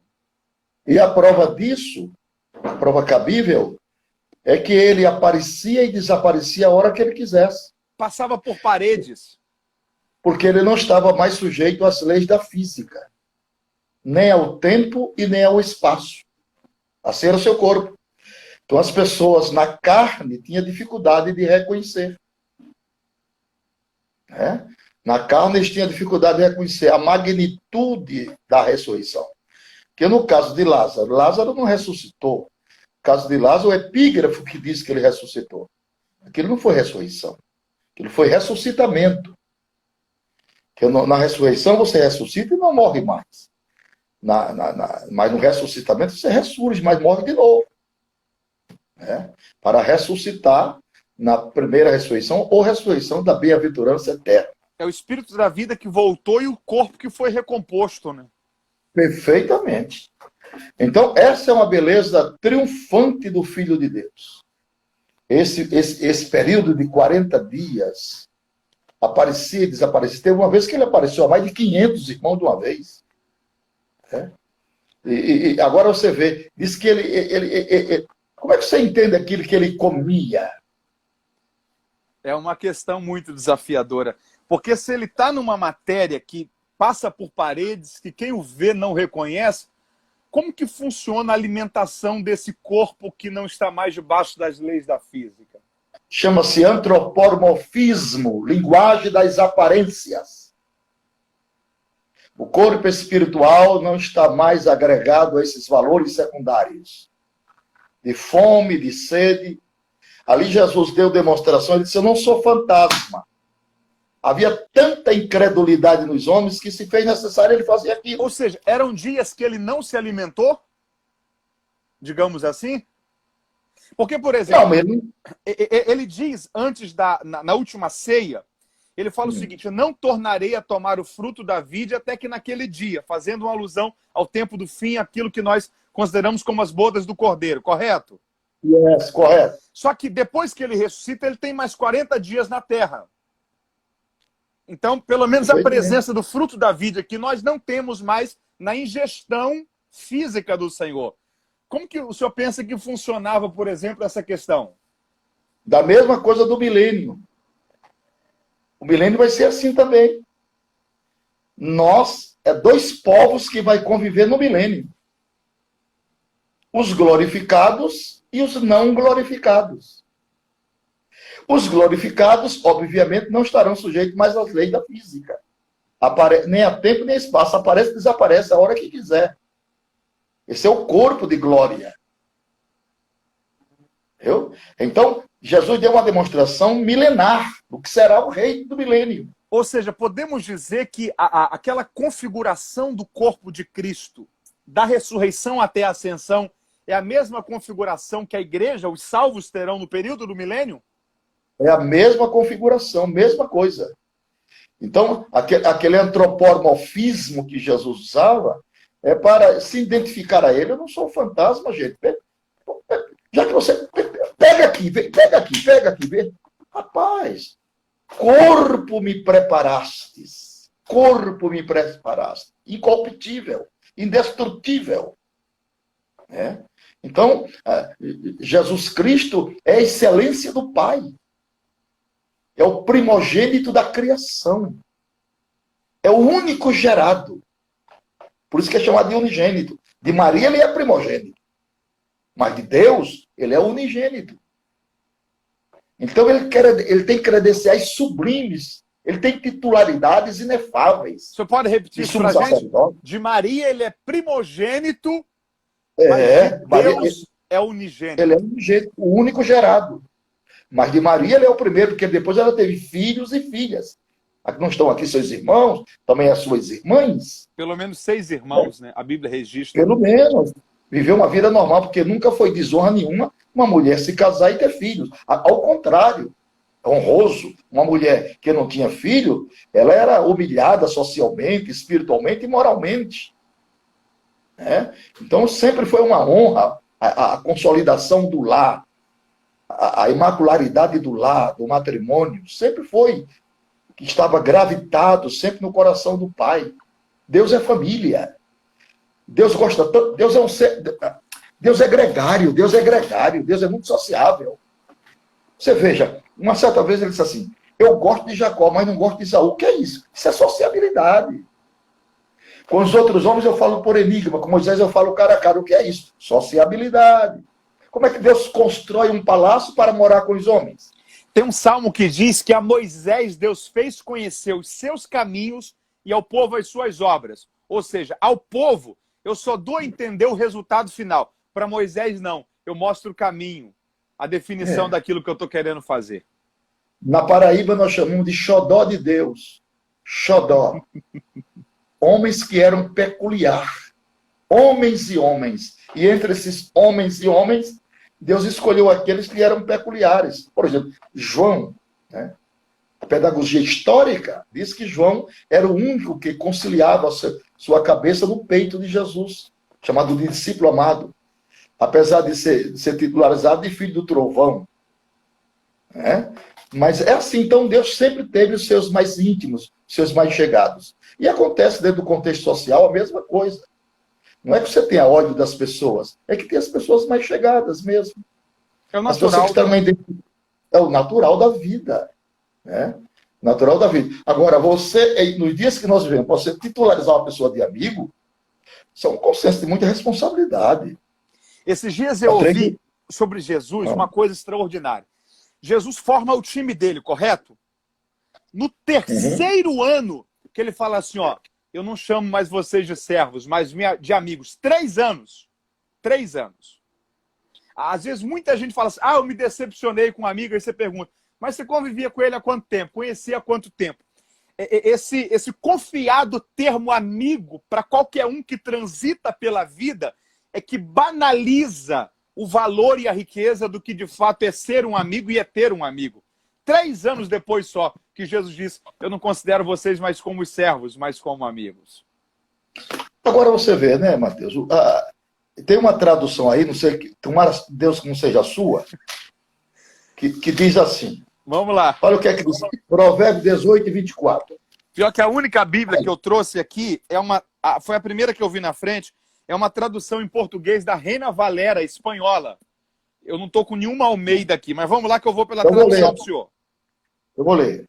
Provérbios 18 e 24. Olha o que diz. O homem que tem muitos amigos pode congratular-se. Vírgula. Mas, esse aqui é verbo haver. Existe. Amigos mais chegado que o irmão. Ora, rapaz. A outras traduções diz assim, o homem que tem muitos amigos pode vir à ruína. Aqui na Reina Valera, que é uma tradução clássica espanhola, diz, um homem de muitos amigos se desfaz em pedaços. A ideia de ruína. A ideia de ruína. Então, eu não aceito. Eu fico sempre com essa de João Ferreira, porque eu sou ortodoxo, né? Então, eu gosto dessa ortodoxia aqui, de João Ferreira de Almeida. Revista corrigida. Gosto dessa. Olha, como é que você pode ver ser amigo? Nós temos a história de um rei que morreu e não deixou saudade, Jeoacás. Um rei que não... Tem pessoas que passam pela vida e não deixam saudades. Porque não souberam fazer amigos e influenciar pessoas. Viviam no marasmo. Há pessoas que, quando morrem, eles são tão amigos, tão corteses, tão educados, tão meigos, tão inefáveis, tão colaboradores, tão amistosos. Tem aquela pedagogia da educação doméstica, mesmo que nunca cursou faculdade, que quando ele vai para a eternidade, você chora, sente saudade daquele amigo. Chega perto do esquife, você começa a cantar. Não está o trono de Deus preparado, as lágrimas correm, a saudade. E tem outros que, quando morrem, nós cantamos o 116 da harpa. Livre estou, livre estou. Pessoas que não sabiam fazer amigos. Eram pessoas antipáticos. Parece que nunca nasceram de novo. O vernáculo é ruim. Não sabe perdoar as pessoas, não sabe relevar os defeitos dos outros. Como é que você vai viver em sociedade sem relevar os defeitos e aplaudir as virtudes? ao amigo, você chama em silêncio e aplaude no público. O senhor conheceu o Dr. Shed, não conheceu? Conheci o velhinho. O Dr. Shed tinha uma riqueza com ele que era o seguinte: todas as vezes que a gente encontrava com ele, ele era de uma envergadura extraordinária. Mas ele tratava a gente com tanta doçura que ele era como que ele não tratava ninguém com superioridade, ele sabia valorizar o outro, independente da grandeza que ele tinha. São pessoas que deixam saudade.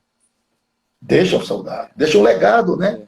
Morre, mas deixa saudades. Há pessoas que morrem, mas não deixam saudades. Eram temidos, mas não eram queridos.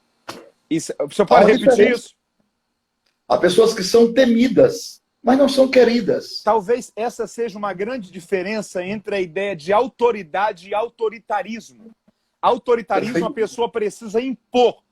A autoridade se conquista. É fruto de uma vida extraordinária. Pessoas autoritárias normalmente não deixam saudades. Nessa cadeia do fruto do Espírito, Deus não te dá fruto. É você que tem que produzir. Porque as bênçãos estão proporcionais e condicionais. Se quiserdes, se ouvirdes, se andardes na luz, se andardes como ele andou, se alguém está em Cristo. Então, eu posso fechar meu coração para o irmão ou posso abrir. O coração é meu. Só tem um trinco pelo lado de dentro. Pelo lado de fora não tem trinco, não. Pelo lado de fora tem uma voz que diz: eu estou à porta e bato. Se, olha o condicional. Quer dizer, eu te amo na proporção que eu abro meu coração. A Bíblia diz: cerrando as tuas entranhas, estará porventura o amor de Deus em ti? Agora, quem aborrece seu irmão não é quem odeia, não. Rapaz, vou dizer uma coisa a você. Tem hora que eu vou ficar doido com ele. Não é quem odeia, não, irmão. Se nós cremos na Bíblia, 1 João 3,14.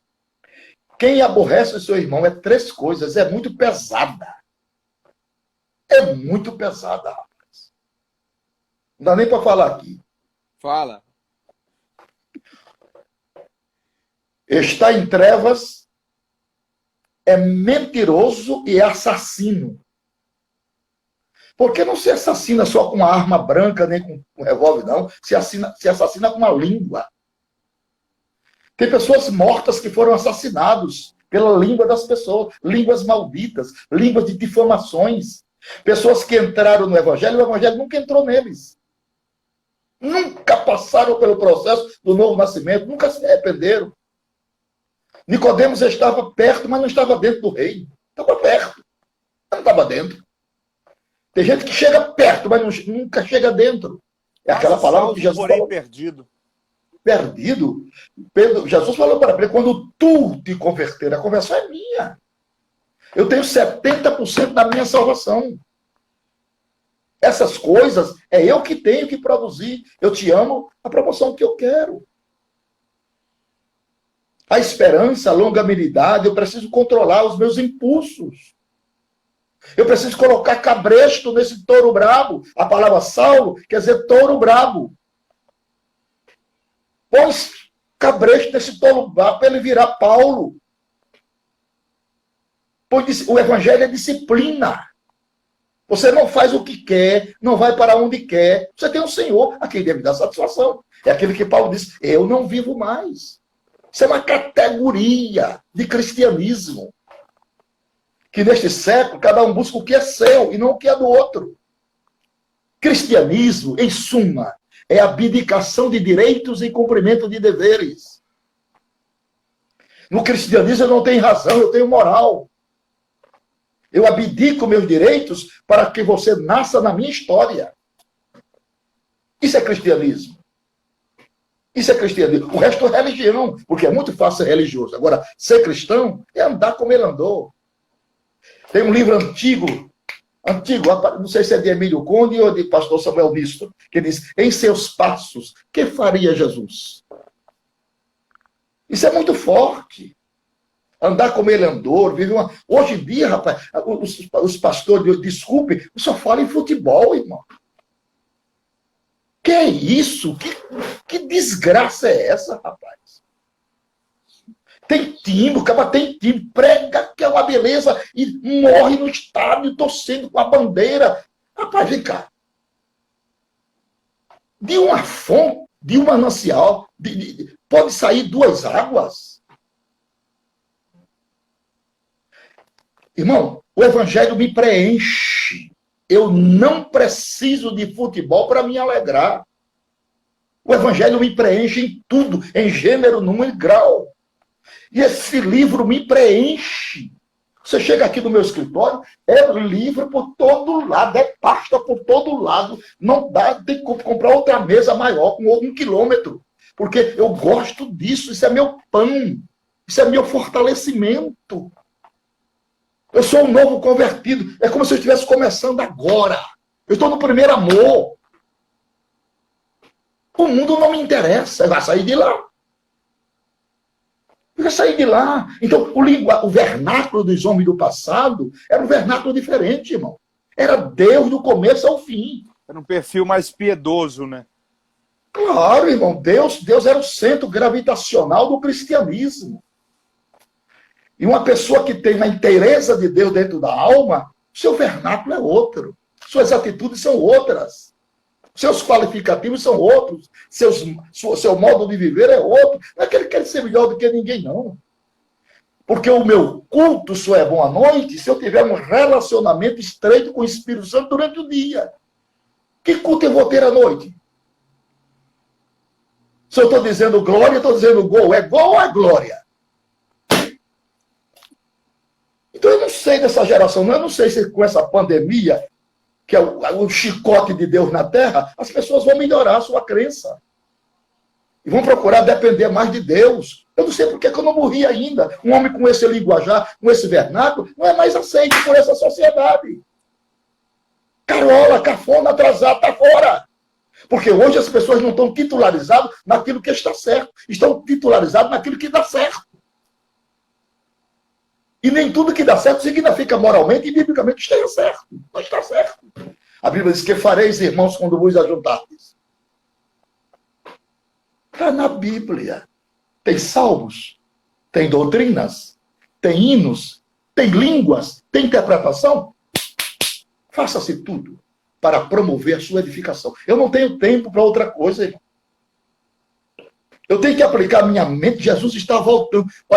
Quando João falou assim, filhinhos, é já a última hora. Isso ele foi a dormir o ano passado. Agora não é mais última hora, não. Não é mais último minuto. Não é mais último segundo. Ele está às portas. Jesus está às portas. E as pessoas estão brincando. Um pé no mundo, outro pé na igreja. Ministério não é profissão. Ministério é vocação de sacerdotal. Quando você é chamado, porque existe, idoso não é idôneo, idôneo não é idoso. Tem pessoas que é idosa, mas não é idôneo. Existe velho de calças curtas e criança de calças compridas. Eu comecei meu ministério com 17 anos de idade, que o nosso meio de crente já era pastor da CGADB. Então eu peguei peso de responsabilidade logo. Eu, pastor Gesiel Gomes, pastor Takayama, eram os três que andavam por aí. Pegamos peso logo, parecia que queria selar. Quando você bota um peso demais num porquinho, ele chega a selar. Mas isso me ensinou. Você tem que viver como um homem de Deus, como um homem crente. O seu vernáculo tem que ser aceito por todo mundo. Todo mundo pode ouvir o vernáculo de um pastor. Porque ele testemunha da tua fé. E a boca fala do que o coração está cheio. Se eu for me encontrar com o irmão, eu vou falar das grandezas dele. Como vai você, Mateus? Como vai o seu ministério? Como tem sido as cruzadas? Você deu estudo bíblico aonde? Como é que está a literatura? Escreveu mais outro livro? Esse é o vernáculo. Ou eu estou errado? Tá certo. Eu escolhi este caminho. Jesus não me forçou em nada. Eu abracei isso de graça. E depois que estampou essa revelação na minha vida, eu não quero outra coisa a não ser servir a Deus. Mas de todo o meu coração, apesar das minhas fraquezas humanas e das minhas limitações. Eu quero acertar cada dia mais. Eu quero honrar o Senhor que me alistou. Eu vivo do Evangelho e para o Evangelho. Eu como por causa do Evangelho. Eu calço por causa do Evangelho. Eu visto por causa do Evangelho. Eu tenho que honrar esse Evangelho. Eu tenho que viver 24 horas esse evangelho. Ontem eu preguei aqui 4 horas e 10 minutos pregando. Em 2 lives que eu fiz. Uma minha de 1h30 e outra com o irmão de 2 horas e pouca. Porque isso é minha vida, mano.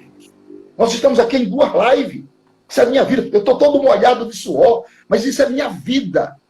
O microfone é a minha saúde, a minha vitamina. Se eu parar de falar desse Jesus, eu vou para o hospital. Então eu tenho que ser grato a ele, eu não posso misturar as coisas. Posso sim, mas não devo. Eu posso todas as coisas. Mas nem todas as coisas me são lícitas. Então eu como o título de pastor, esse é que me encabula, irmão. Você não é pastor? Opa! Aí o negócio pegou. Então tira o título e joga fora, aí pode fazer o que quiser. Título, irmão. O primeiro pastor foi Jesus, né? Ser continuidade dele é algo muito sério. Muito sério, é muito sério. Olha, pastor, tá lá. São 18 requisitos para o pastor. 18. Quando eu olho para aquilo ali, chega a dar vontade de desanimar, meu. Primeiro, irrepreensível, portador de irrepreensibilidade. Isso é difícil. Irrepreensível em casa aqui, irrepreensível. Eu faço tudo para me portar com decência. Aqui eu tenho uma menina que trabalha há 15 anos para cá, na minha casa, ela me chama de pastor, me tem o maior respeito. Porque vê minha conduta, meu irmão. Então não pode, o evangelho está desacreditado por causa dessas coisas. É muito sutil, pastor Mateus, a obra do diabo e a obra da carne. É muito sutil. Ela é quase imperceptível. Aquilo que os nossos antigos chamavam de Satanás com sapatinho de algodão. Um abismo hoje, outro amanhã, uma coisinha hoje, aí depois vira uma anarquia. O diabo não tem pressa de destruir um homem e de acabar com sua moral. Ele trabalha com uma cunha. Ele bota aqui a cunha e dá uma pancada agora. Pá! E vai embora. Passa um mês da outra. Pá! E vai embora. Até desconstruir. Desconstruir. Então, irmão, eu tive de passar pela vida, pelos pieirotes da vida, eu já passei. Isso me botou sal na muleira. Sal na muleira. O avisado vê o mal e se esconde. Então, eu estou aqui para ajudar. Eu não estou criticando quem gosta de futebol, não. Cada um é dono do seu nariz. O homem é um ser livre para fazer ou deixar de fazer o que ele quiser. Deus deixa o homem bem livre, porque cristianismo não é ditadura. Agora, se eu tenho a sensibilidade auditiva, se eu tenho uma coisa que me consola, que me preenche, eu não quero mais nada. Eu não quero mais nada. Se não fosse um povo muito mais de fanático, eu ia andar com a Bíblia aberta na cabeça pelo mundo. De tão honrado que eu me sinto, pastor Mateus, de ser crente em Jesus. Isso é prosperidade. Prosperidade não é ter dinheiro. Eu li na traseira do caminhão. Você é tão pobre que só tem dinheiro. Prosperidade é a certeza que seu nome está escrito no livro da vida e que você é o sério candidato ao arrebatamento. Vós sois geração eleita, mas não tomamos posse ainda. É só eleito. É a alegria de saber onde os olhos irão se abrir quando fechar aqui, né? Aleluia! É esta alegria que a gente deve preservar na nossa alma. Eu não sei o que será de algumas pessoas quando Jesus vier encontrar em certos lugares. Porque eu vou te falar, até a hora que Jesus vem, eu já sei. Parece que a live desconfigurou agora com essa, né? Vamos lá. Vamos lá. Até a hora que Jesus vem, eu já sei. Está revelado. E eu vou falar para vocês. Fala pra gente. Deixa eu dar um suspense aí para aumentar mais o número de pessoas. Vamos lá. Pastor Napoleão vai falar a hora. Depois de velho, ficou doido. E Jesus vem. Evangelho de São Mateus, o seu nome, seu xará. Coisa boa. Capítulo 24, verso 44. Está aqui a hora que ele vai vir. Por isso estáis vós apercebidos também, porque o Filho do Homem há de vir a hora em que não penseis. É de súbito, é como o ladrão de noite e o relâmpago clareia no oriente. Como foi no dia de Noé e de Ló, assim será a vinda do Filho do Homem. Então preparai-vos, porque está chegando a hora. Lá em Mateus capítulo 20 diz assim: o reino de Deus é semelhante a um pai de família que saiu para salariar trabalhadores para a sua vinha. Fala de 4 horas. A madrugada, a hora sexta, a hora nona e a 1:10. Essas 3 horas já se passaram. A hora dos profetas, a hora dos judeus, a hora dos samaritanos, agora é a hora da igreja. 1/10 hora, 6 horas da noite. A noite vem quando ninguém mais pode trabalhar. É hora, irmão, de nos ajustarmos com Deus, nos agarrarmos com Deus. Quem é santo, santifica mais, busca mais o Senhor. Depender do Senhor, falar de Jesus, do seu amor, da sua grandeza. Porque só Ele pode salvar o homem, libertar, perdoar os pecados, dar consciência de vida eterna. Em nenhum outro há salvação. Eu tenho que zelar por isso. Isso é o maior patrimônio que eu tenho na minha vida. É a riqueza da vida. A nossa riqueza é uma vida eterna. Nenhuma religião no mundo garante isso. Nas religiões é a lei de causas e efeitos. Você vai reencarnando, reencarnando, reencarnando, reencarnando. Até o teosofismo. Você reencarna até 800 vezes. Passando pela lei do karma, atingindo o estado de Nivarana, vai morar no céu 1000 anos, vem para a terra aprender. Ah, não dá para mim, não. O outro você tem que purgar, purgar, purgar, purgar, purgar. O evangelho é salvação automática. Hoje mesmo estarás comigo no paraíso. Eu estou seguro nas mãos de Jesus Cristo. Ele me garantiu, ele me autenticou a salvação. Estava aqui, está aqui, toda ela aqui, olha ela aqui, ela está no ouro, ela está na prata, ela está no bronze, ela está no azul, ela está no roxo, ela está no vermelho, ela está no linho fino, ela está no pelo de cabra. Tudo é Jesus que está aqui no tabernáculo. Cada um apontando para um dos seus atributos. Como é deixar o Senhor beijar os seus pés todo dia é o meu dever. Com gratidão a Ele. Onde eu estaria hoje? Onde estaríamos nós, pastor Mateus, se não fosse a grande salvação? Condenados, jambuzeiros bravos que éramos. Eu já teria morrido há muitos anos, cachaceiro inveterado. Hein? Nos forró da vida da Paraíba, furando a sofona do povo, apagando a lamparina. Já tinha morrido há muitos anos. Jesus vai lá na lata do lixo. Aleluia! Me ergue pelos cabelos da cabeça, abre o chuveiro da misericórdia, me dá um banho de regeneração, justifica a minha causa, me batiza com o Espírito Santo, escreve, rapaz, o que é que eu quero mais?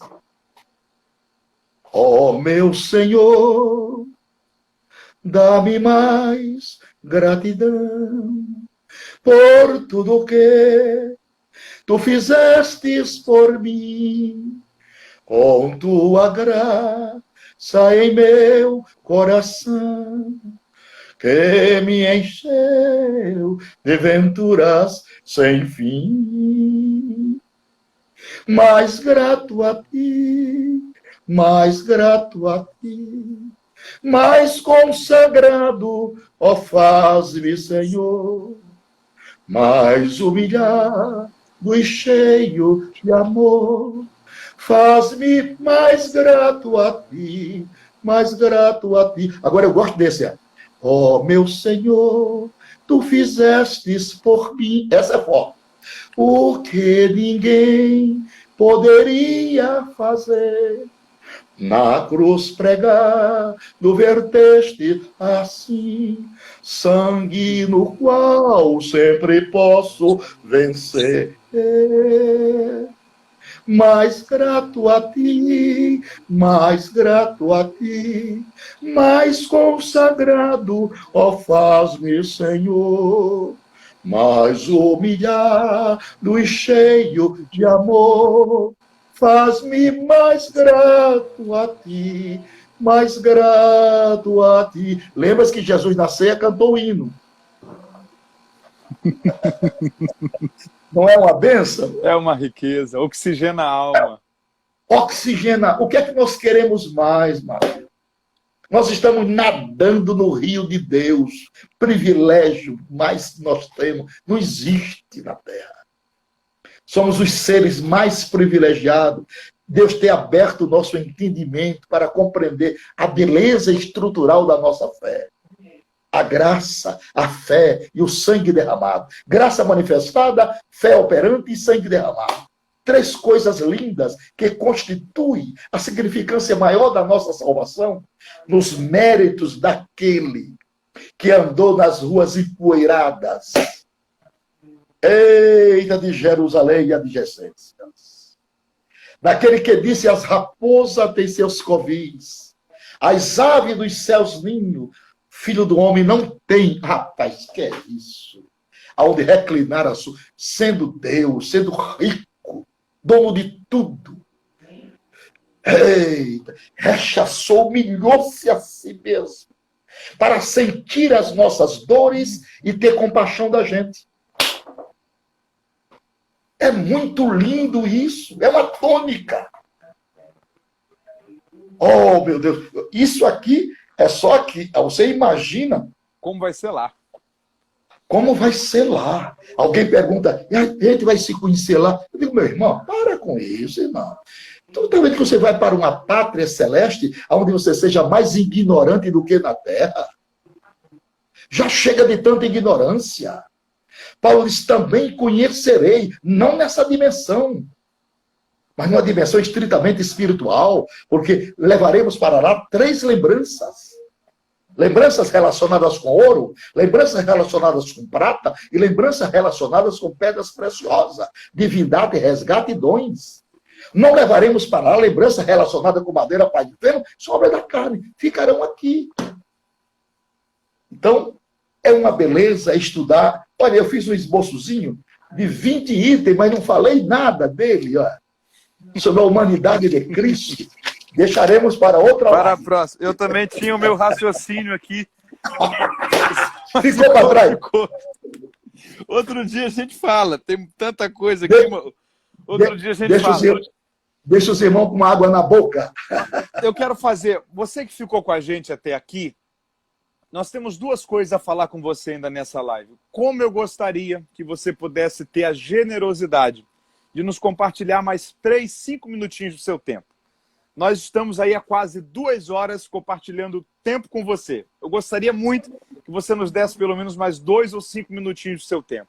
Reverendo Napoleão, o senhor mexeu aí sobre o tabernáculo e o senhor passou mel na boca da gente e o senhor saiu na velocidade que o senhor falou de 140 por hora. Para o pessoal que quiser aprender mais sobre o tabernáculo, há algum curso disponível para essa pessoa acessar? Pastor Mateus, na nossa plataforma do Hotmart. Qual é o para e-mail? Fazer você entra no link da bio do meu Instagram. Ok. Lá no link da bio do meu Instagram e faz a sua inscrição. É um preço irrisório. São 11 vezes de R$8. Então vai dar o quê? Vai dar nem R$90. Pois é, não dá nem R$90. Ó, pro pessoal que tá aí, onde que é a bio? Assim que você clica no perfil do Instagram do Pastor Napoleão, logo no início, você tem ali algumas explicações, uma biografia rápida sobre ele, e tem um link aí para você clicar. É o link da bio. Vai direto para o site onde você faz a sua inscrição. Meu irmão, você não pode ficar sem fazer esse curso. Nós temos aí quase 500 pessoas com a gente. E eu tenho certeza que esse pessoal ficou até aqui é porque eles têm um desejo de entender mais a Bíblia, de conhecer mais a palavra de Deus. Quais são os cursos que a pessoa pode acessar lá? Pode acessar 35 aulas sobre escatologia bíblica. Ok. E 20 aulas do tabernáculo, com direito de ganhar um lindo certificado, e o meu livro, Desvendando os Mistérios do Apocalipse, com aproximadamente 300 páginas, em PDF de graça para a pessoa. O senhor está Então, ensinando escatologia há quantos anos? há 50 anos. Então, esse pessoal que está com a gente precisa entender que o reverendo Napoleão gastou 50 anos da vida para aprender, você pode ter isso de uma forma prática, simples, fácil de ser entendida e aplicada por menos de R$ 90, que pode ser parcelado em 11 vezes. 11 vezes. Então, esse pessoal que está com a gente, meu irmão, é uma economia de 50 anos da sua vida para você entender, aprender e desenvolver uma preciosidade de um conhecimento que foram várias décadas para ser adquirido. O que mais que tem lá? Também convido, pastor, para eles fazerem parte do meu Telegram. Okay. Lá nós temos estudos bíblicos, esboços. De vez por outra eu dou uma palavra lá, né? Gravo um áudio de cumprimentos aos irmãos, de oração também. Então, riquezas, né? Porque a gente tem que corresponder aos irmãos que adquirem o nosso curso. Temos por eles grande amor, grande estima, grande consideração, né? Se nós pudéssemos, abraçávamos todo com o amor de Deus, porque isso é muito relevante. Nós estamos há 5 meses dentro de casa sem pregações. Então, Deus nos abriu este caminho, né? E nós estamos aproveitando este material que está conosco há tantos anos, estamos passando para as posteridades. O que eu recebi do Senhor, estou passando para as posteridades. Então, já temos aqui com 50 lições do Gênesis, os 50 capítulos. Vamos colocar também na plataforma. 50 aulas sobre Gênesis. Então, vamos continuar. Enquanto não tivermos condições de estar pregando, vamos colocar na nossa plataforma cursos para a edificação espiritual do povo de Deus, dos nossos queridos irmãos. 2 perguntas foram feitas aí. Primeiro, se esse valor é mensal. Na verdade, o valor é um valor inteiro de quase R$ 90 que você pode parcelar em até 11 vezes. E aí você paga por mês, pode pagar em uma vez, a escolha fica a critério da pessoa. Como que o pessoal faz para entrar no Telegram? No Telegram, ele entra no meu Instagram, né? Uhum. Que é @reverendo Napoleão Falcão, @rev Napoleão Falcão. E aí ele já entra no meu Instagram, no meu Telegram. O link de entrada está por lá? O link de entrada está por lá também. Ok, então são muito fácil. Muito fácil, prático. O Telegram é como se fosse um grupo de WhatsApp, para quem ainda não sabe, onde todo dia ali o reverendo Napoleão, diretamente, exclusivamente para quem está no grupo, posta reflexões, mensagens. O senhor canta tão bem que o senhor poderia postar até uns louvores também. Aleluia! É uma bênção de Deus. É sempre uma forma do reverendo Napoleão compartilhar um pouco do tempo dele, edificando a sua vida, abençoando você. Então, 2 coisas para você fazer hoje. Clicar aí no link da bio é uma forma de você aprender com o reverendo Napoleão e também contribuir com ele. É uma forma de você manifestar gratidão a esse homem de Deus que tem sido uma bênção por muitas décadas para a nossa nação e para as várias gerações de cristãos que existiram. Reverendo, obrigado. Nós estamos com menos de 2 minutos só. Eu quero só dar um aviso para o pessoal também.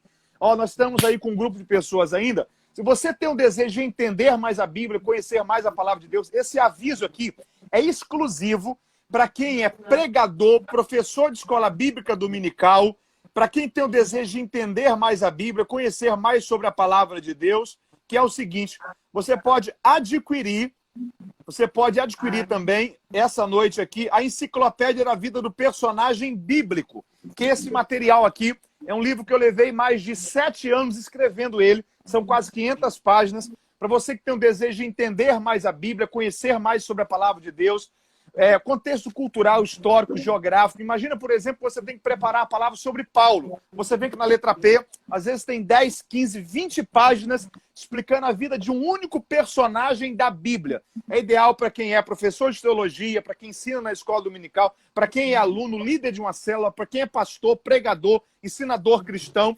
Nós estamos com a enciclopédia pelo valor de apenas R$ 49,90 e o frete está totalmente grátis para todo o Brasil. Então é uma obra que vai ajudar demais. Se você que está me ouvindo aí tem um desejo de entender mais a Bíblia, conhecer mais a palavra de Deus, Mateus, como que eu faço para adquirir? Esse número aqui, código 229 99558919, é um número de WhatsApp. Assim que terminar essa live, eu vou estar nesse número para você que desejar adquirir essa obra. Frete grátis para todo o Brasil. Pode adquirir pelo cartão de crédito, parcelado se for preciso, boleto bancário, transferência bancária, enfim. Adquira os cursos, adquira a enciclopédia. Eu estou aguardando o seu contato assim que essa live terminar. Reverendo, um sorriso para o pessoal. Printa aí e marcar lá no Stories. Deus abençoe.